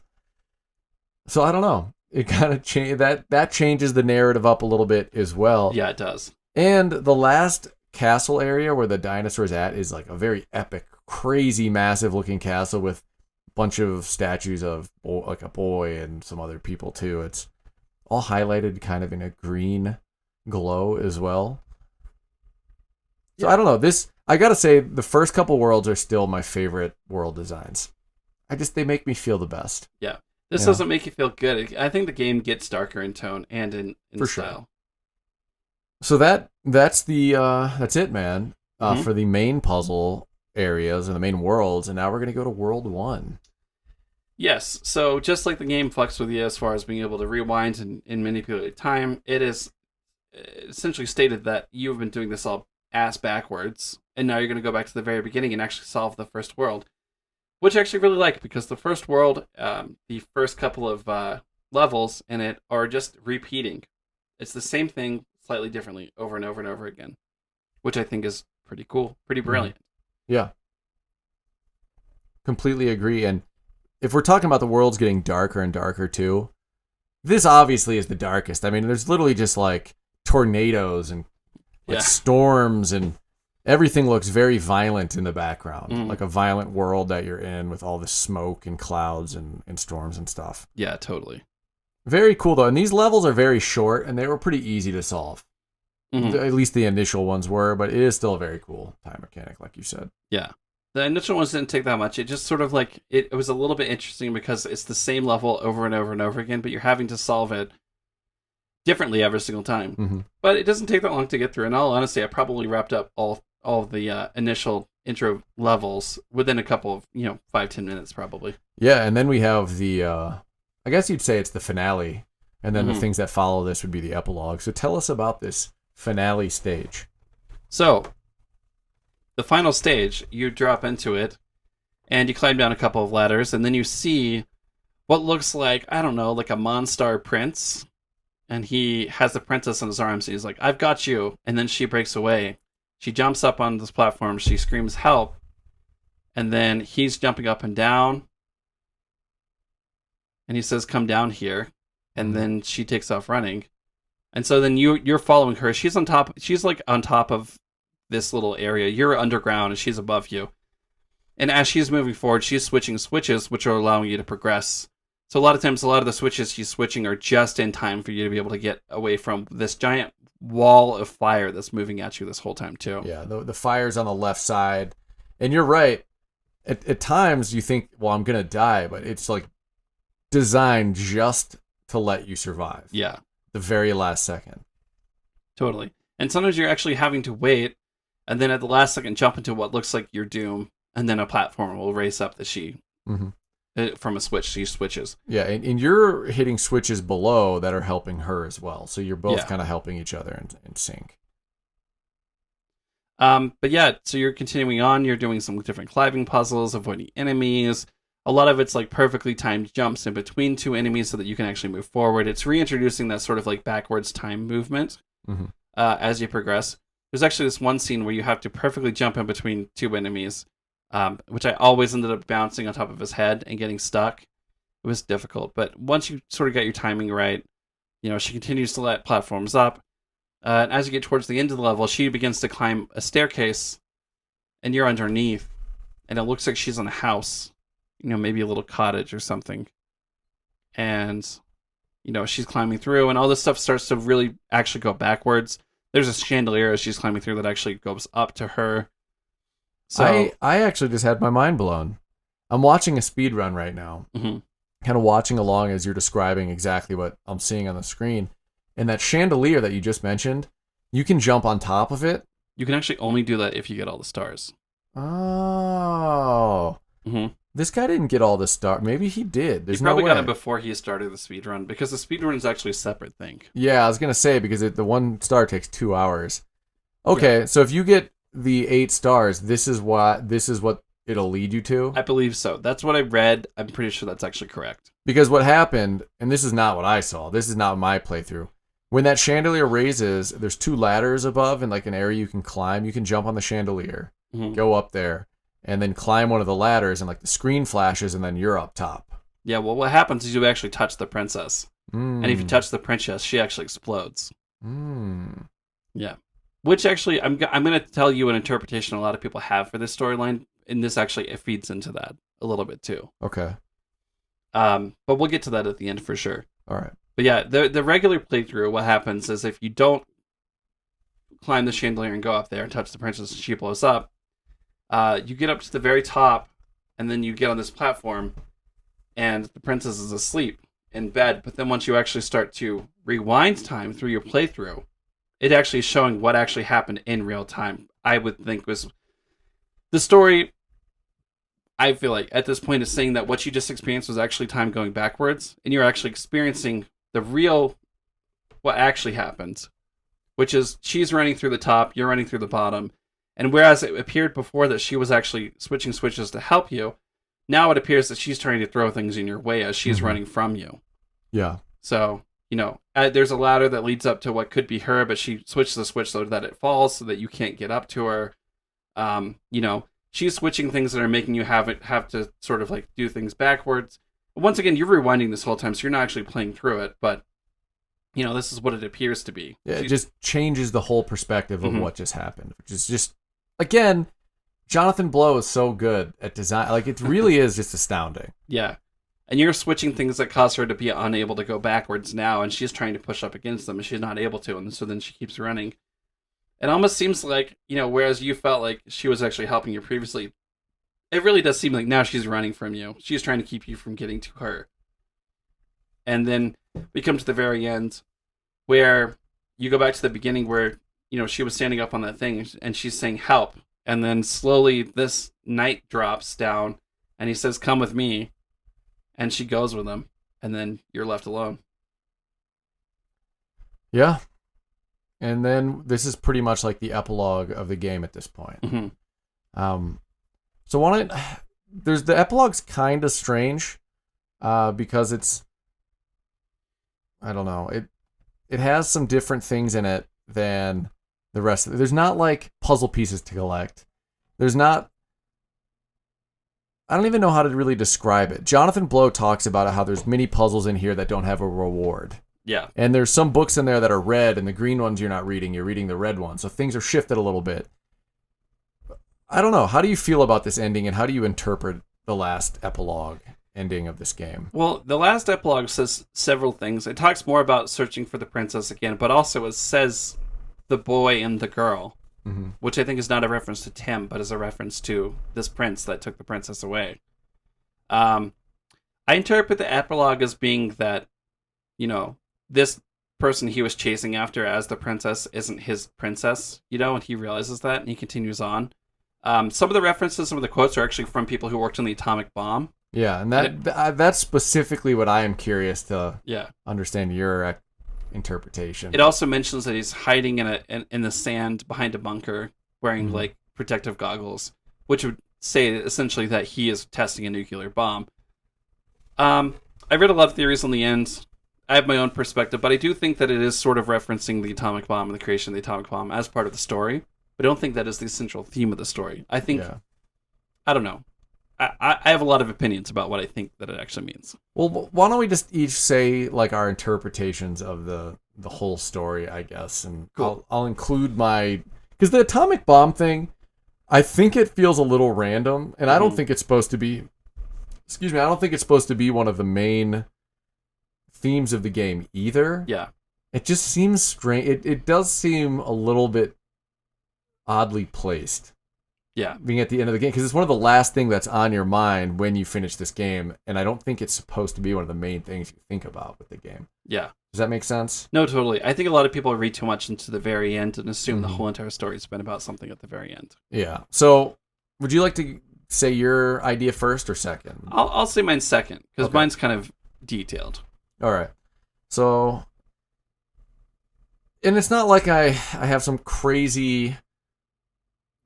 I don't think this game is trying to say anything too crazy. Mhm. I'm interpreting it on a pretty basic level, I think, than what he's trying to say. So, obviously, the story bits are kind of all over the place, and the game I think does mean many things. Mhm. Like we read that quote from Jonathan Blow earlier. I don't think it's supposed to be about one singular thing, but on the whole, like if I had to give what I think overall what it would be about, is I think it's about missed opportunities or specific moments in time that you wish you'd handled differently or could go back and change, but you can't. Mhm. And I don't think it's necessarily about regret.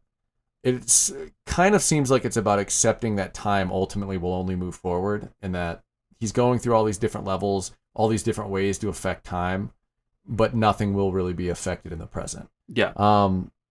So there are strange bits in there, like the reference to the atomic bomb or the atom bomb. Honestly, I agree. I don't think those are supposed to be these massive interpretations. I think they're supposed to make you think about singular events. Like that is a singular event in time that had massive implications on the present and the future, the development of the atom bomb.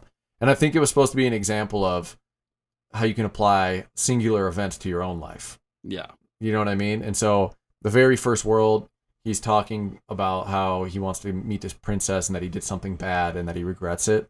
And that's a singular event in his life that obviously has affected everything that has come after that event. Mhm. And now he's trying to go meet the princess again, but he can't. He can't change it.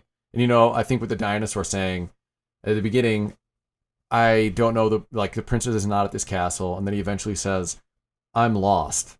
And I think that's supposed to mean, well, like Tim's lost too, you know? Yeah. Something happened in his life that now he feels lost. And then eventually he's like, I've never met the princess.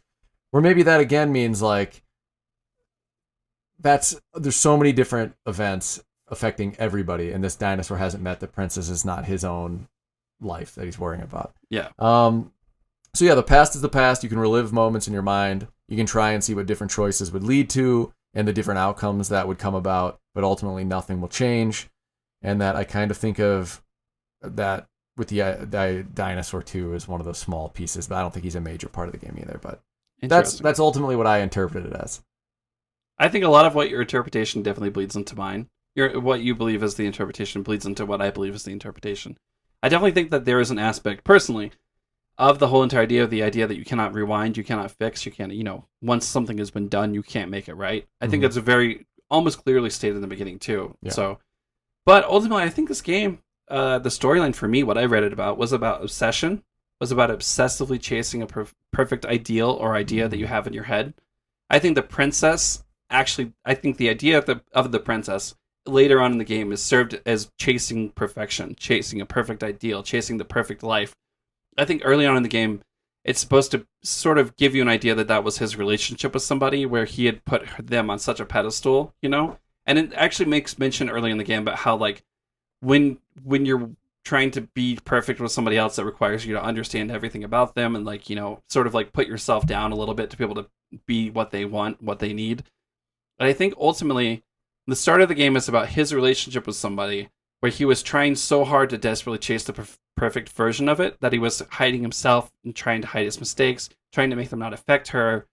And ultimately, that relationship ended because they weren't being real with each other, And I think his obsession with chasing her was part of the story. I think in the end that's supposed to be what it is. Like, he's obsessively trying to get back with her, but it's not going to work, Mhm. So I think ultimately the story takes place in that past that he's also chasing the obsession of perfection when it comes to his career, which I think the atomic bomb is supposed to serve as an example of you reach a peak of perfection, but it's the ultimate destruction at the same time. So I don't know. That's how I read into it. It was like an obsessive search for perfection in an ideal situation that you've created in your head that's not real. And, wishing you could go back and rewind it, and the belief that that would make it all perfect if you could just do just the right things. But ultimately, it's not viable because the princess doesn't want to be with you. You want to be with her because you think it's a perfect situation, but she's running from you, throwing obstacles in your path, trying to get away. I think it's just about that, personally. But once again, that's my interpretation. Great. Yeah. That's why this game is a amazing game, man, because everybody can interpret it slightly different. I think there are some themes that are pretty universal, but yeah, I mean, I didn't have the same interpretation with you at all, so I think that's awesome. Yeah. Totally valid. But I think I've seen a lot of people in their life sort of like get this obsessive idea about what a perfect relationship would look like and try to create that relationship with other people, which ends up hurting them and that other person in the long run, So I just picked up on what I feel like that's a theme in it, but I also don't really know if that's something that he's saying. I just picked up on that, That's how I felt about it. So yeah, but I think he kind of wants this game to be interpreted, and then your interpretation is 100% correct.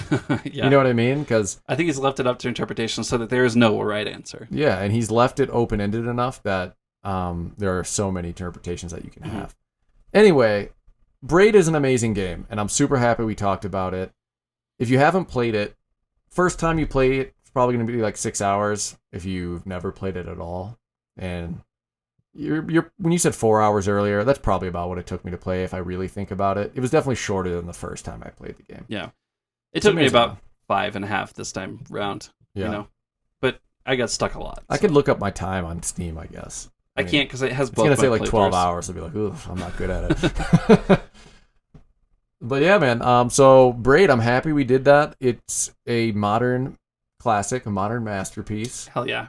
I think it will be just as relevant in 30 years in the gaming space as it is today and as it was 10 years ago, 12 years ago when it came out. I would have to agree. I think people are going to continue to look back at this game as one where, things changed. Indie development became a real thing. People stopped looking for, perfection in video games and just started looking for character and real story and just, genuine experiences again. So, yeah. And once again, too, this is actually a great case of where, like, Xbox kind of saved gaming, weirdly enough. Didn't think they would, didn't think Microsoft cared, but you know what? We got a lot to thank them for. Xbox Live Arcade was very important in that time period of games. And it's strange to me, too, reading about Braid and the release, how Steam was actually very slow to get on board. They actually originally said, no, we're not going to host this game because we don't think enough people will buy it. Weird. Yeah. Now Steam will host anything. I know, because it's been proven to be a viable model, But yeah, back then they were not interested. They didn't want to be a part of it. Yeah. Xbox swooped in. Jonathan Blow, I really do think, helped change gaming with this particular game. And somehow, I think his follow-up game is even better. It's a much harder game to do an episode on. Much longer game. But yeah, cool, man.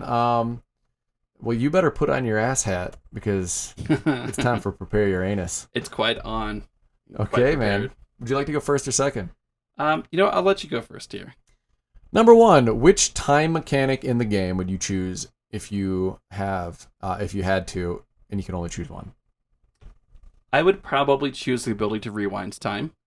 As much as I think this game was about accepting imperfection, amongst other things, as a theme, I think it would be nice, you say the wrong thing, rewind, you try things out. You have a chance to, like, let's just say this, for instance. You go into a test. You have no idea what you're doing. It's some vague idea.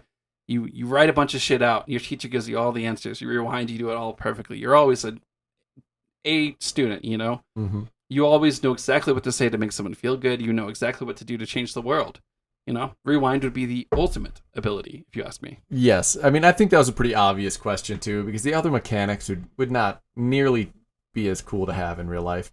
Have you ever seen the movie About Time? It's kind of a rom-com chick flick. I don't know if I've seen it.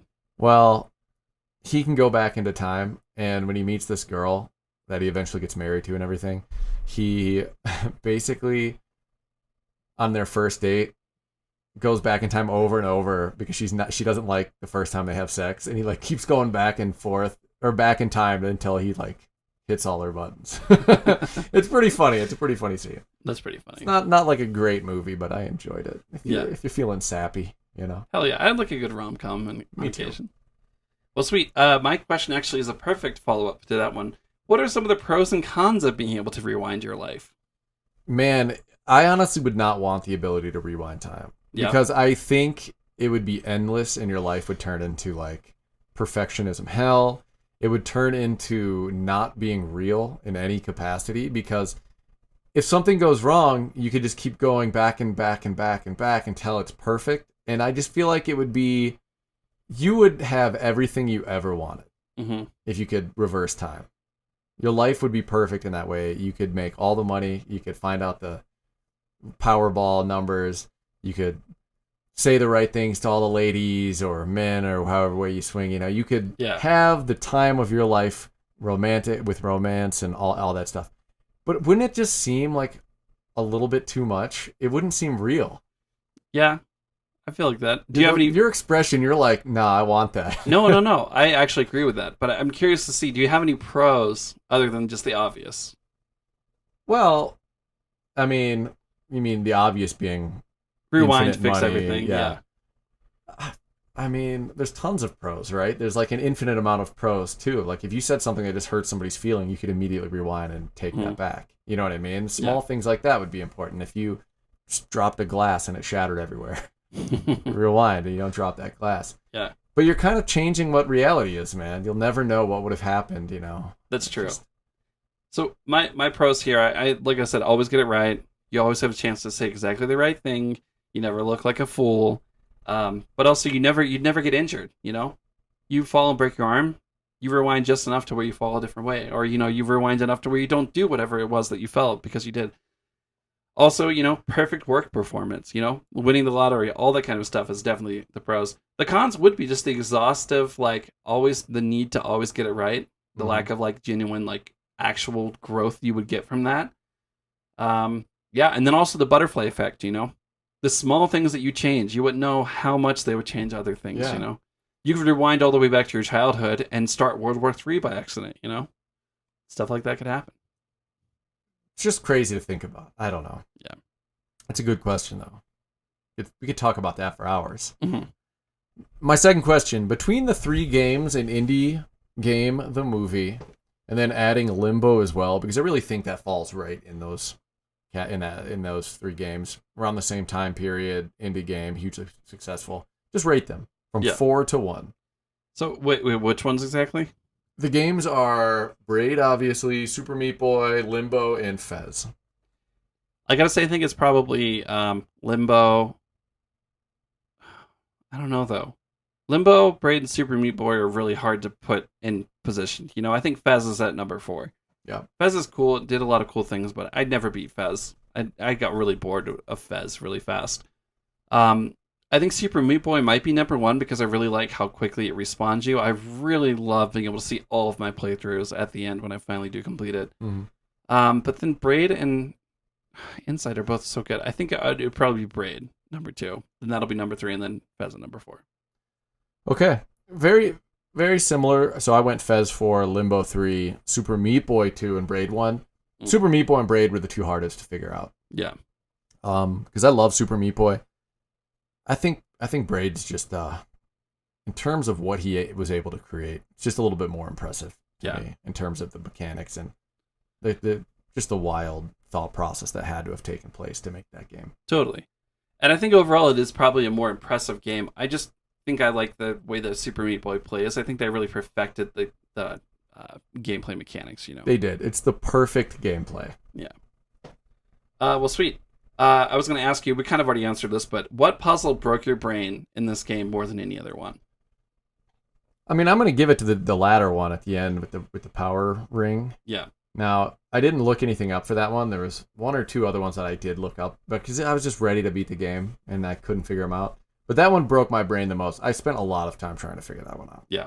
I would have to say it's either the rabbit one where he sat under that thing and wouldn't go all the way to either end, Or probably it's that one that took me to the very end of the game to complete, or nearly to the end of the game to complete. The one where you had to use your shadow to let the monster jump on you, then jump on his head. That one was very tough. Yeah.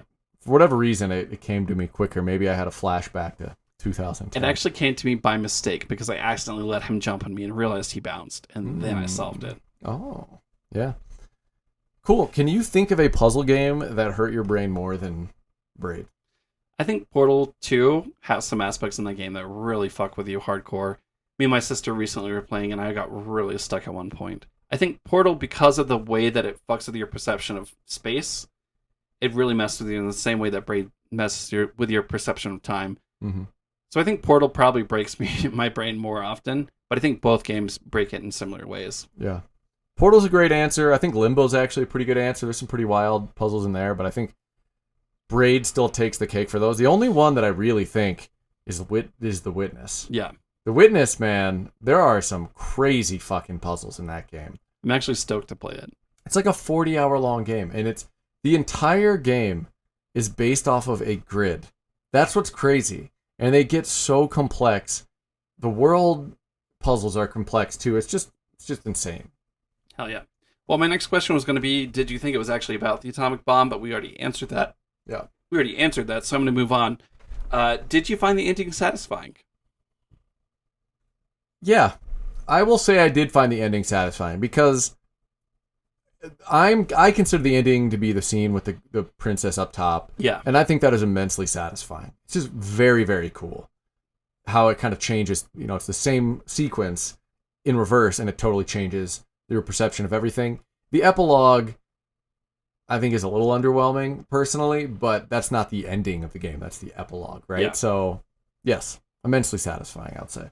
I would have to say so too. I think the epilogue itself wasn't terrible. I think the way that I interpreted it once again was that he's pursuing scientific research and things like that as his new princess, you know? Mm-hmm. Which is probably also described as being a little bit of a pitfall, I think. But once again, I think the last level, that whole entire rewind scene was one of the best things in any video game I played in the last 10 years. So, yeah, I would have to say very satisfied as well. Yeah, it's incredible. Yeah, albeit a little bit melancholy, but good. Yeah, very melancholy. Mm-hmm. What makes Braid great?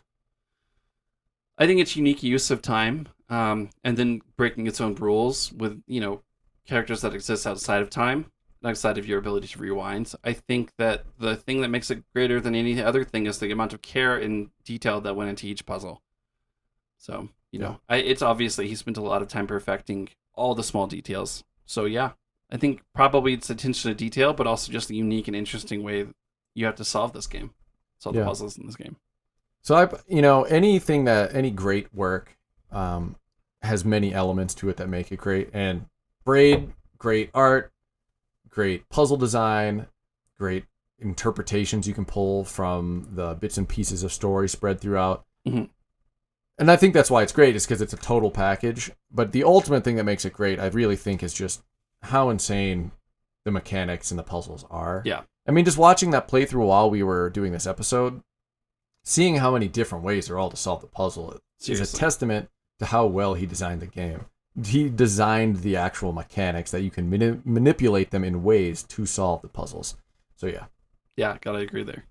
That's just kind of a broad question, but, I wanted to know, Micah. Heck yeah. I had two more, but we already answered one. So my final question for you, what would you add to this game to make it more interesting? Not that it needs anything. Obviously, this game is a complete game. It did everything just right. But if you were going to add one aspect to this game that it doesn't already have, what would it be? That it doesn't already have? Mm-hmm. Well, I mean, we kind of talked about this earlier, and it has music, obviously, but it does not have a custom created soundtrack. Yeah. And when I look at some of these old, like Axiom Verge, I love that game, and that guy made it, but the music, while it's not like the greatest music ever, it just fits so perfectly with the game because it was made by the people who are passionate about the content of the game. Yeah. And I do think that's one of the things missing from Braid. So I would say a soundtrack made for the game. Now, I actually decided that there's one mechanic that seems strangely absent in this game, and that's the ability to fast forward time. In some ways, you can rewind quickly, which does act in a weird way as fast forward. But I think the ability to just straight up fast forward would be interesting, and you could add that into some unique ways to solve puzzles. Now, like I said, I don't think this game needs it by any means. I think what it did was perfect in and of itself. It doesn't need anything else. But if I were to add one thing, it would be fast forwarding. Yeah, I think you can fast forward your shadow if you hit the right trigger. Oh, really? Yeah, I believe you can fast forward him a little bit. Weird. Cool. Yeah, I didn't really use it too much, but I think you can. But yeah, no, I think fast forward is just a general mechanic would have been very cool. Mm-hmm. Awesome. My last question then, a little deep. Okay. How do you deal with regrets in past events that you wish you could change? You know, this has actually been something that's been a big internal topic for me in the last couple of years. There have been a couple times in which I've just done things or said things that I felt like were really good, and they just came off wrong, or they were wrong in the circumstance. And I tell you, like, I spent a lot of my life like thinking over past regrets, but in all honesty, the only way to really deal with them is just to like accept that you made that mistake, to learn from it, and then to just make the conscious effort to move on. That's literally all you can do, I guess. Mm-hmm. So, but yeah, you know, there's a lot of things that I would love to be able to rewind. Some dumb things that I said to the wrong people at the wrong time that I just wish more than anything I could take back. But, you know, at the end of the day, you have to realize that that's part of what makes you you. Those mistakes make you stronger because they teach you, you know, if you let them. So, yeah, I don't know. But just that. Yeah, no, I mean... Word jumble. That's a good word jumble. It's one of those things that I think everybody in humanity, the way our brains are wired, past mistakes can haunt you, right? Yeah. And at various points in my life, and I'm sure in everybody's life, they tend to haunt you more at some times than other times. And so, yeah, man, this game, my interpretation, a lot of it is about, you know, what happened in the past stays in the past, and we have these ideas, these visuals of what we could do different in the past and how they would change how they would have changed the outcomes. But ultimately, you open your eyes and you're still in the present. Things are still the same. And so I just think it's a fun discussion. I mean, for me, like, it is a tough one. It's a very tough one. You know, you try to take those situations, take them on the chin if you did something stupid, and you know, just tell yourself you're not going to do that again, or like learn from it. I mean, I think it's all just about evolving. You know, if you do something stupid in the past and you're thinking about it 3 years later, well, you can't dwell on it. Nothing will change. Just try your best to move on and not do it again, or learn from whatever fallout came from that mistake in the past. Precisely. I've made some dumb mistakes over the years, and some of them I would love to go back and take back. But also, some of the mistakes I've made have forced me to look internally to figure out what I did wrong, where that wrong action came from, look up how, you know, do some research into what the proper interaction, what the proper thing to do in this scenario would be. And it's ultimately made me into a better person. So, you know, as much as rewinding would be great, you might not learn a lot about life if you were always able to just hit the rewind button when things went wrong. That is very true. And on the same token, like, it's not just like things you did wrong, but we're talking about things that you might have done differently, having the foresight, you know, or having the knowledge that we have now for a decision we made 10 years ago, like getting the degree you got, or dating the person you dated, you know, things like that. You might not know until 10 years later. You learn from it all. And so you really have to accept the fact that time is knowledge. That's true. Just having time pass and understanding the world more will change what you would have done 10 years ago. You won't automatically be a smart person because you're old, but if you've been paying attention and you're smart, you will become smarter with age. Yeah. And, you know, wisdom isn't necessarily smarts or intelligent. It is just understanding you know, things that happen in life. Yeah, true. So shit, man, that was a loaded question to end the episode, and your anus was fully prepared. You had your ass hat on, so yeah, you know, a little deep dive for an emotional deep diving game. It is cool, man. I'm so glad we played Braid. It is a meaningful game in the catalog of games that I've played in my life, and I'm happy we were able to chat about it. Yeah, very happy to go back and play it. Very happy to talk about it as well. All right, take it easy, my man. Later. Hey, cool people. We just wanted to say a quick thank you for listening. If you like what we're doing with this podcast, spread the word. And if you'd like to support future episodes, we've launched a Patreon. Head over to mediumretro.com or search for us on patreon.com to become a fan of our show. Your support is much appreciated. Also, follow us on Twitter and Twitch at Medium Retro and at Instagram at Medium Retro Podcast. Thanks for listening. We'll see you next week.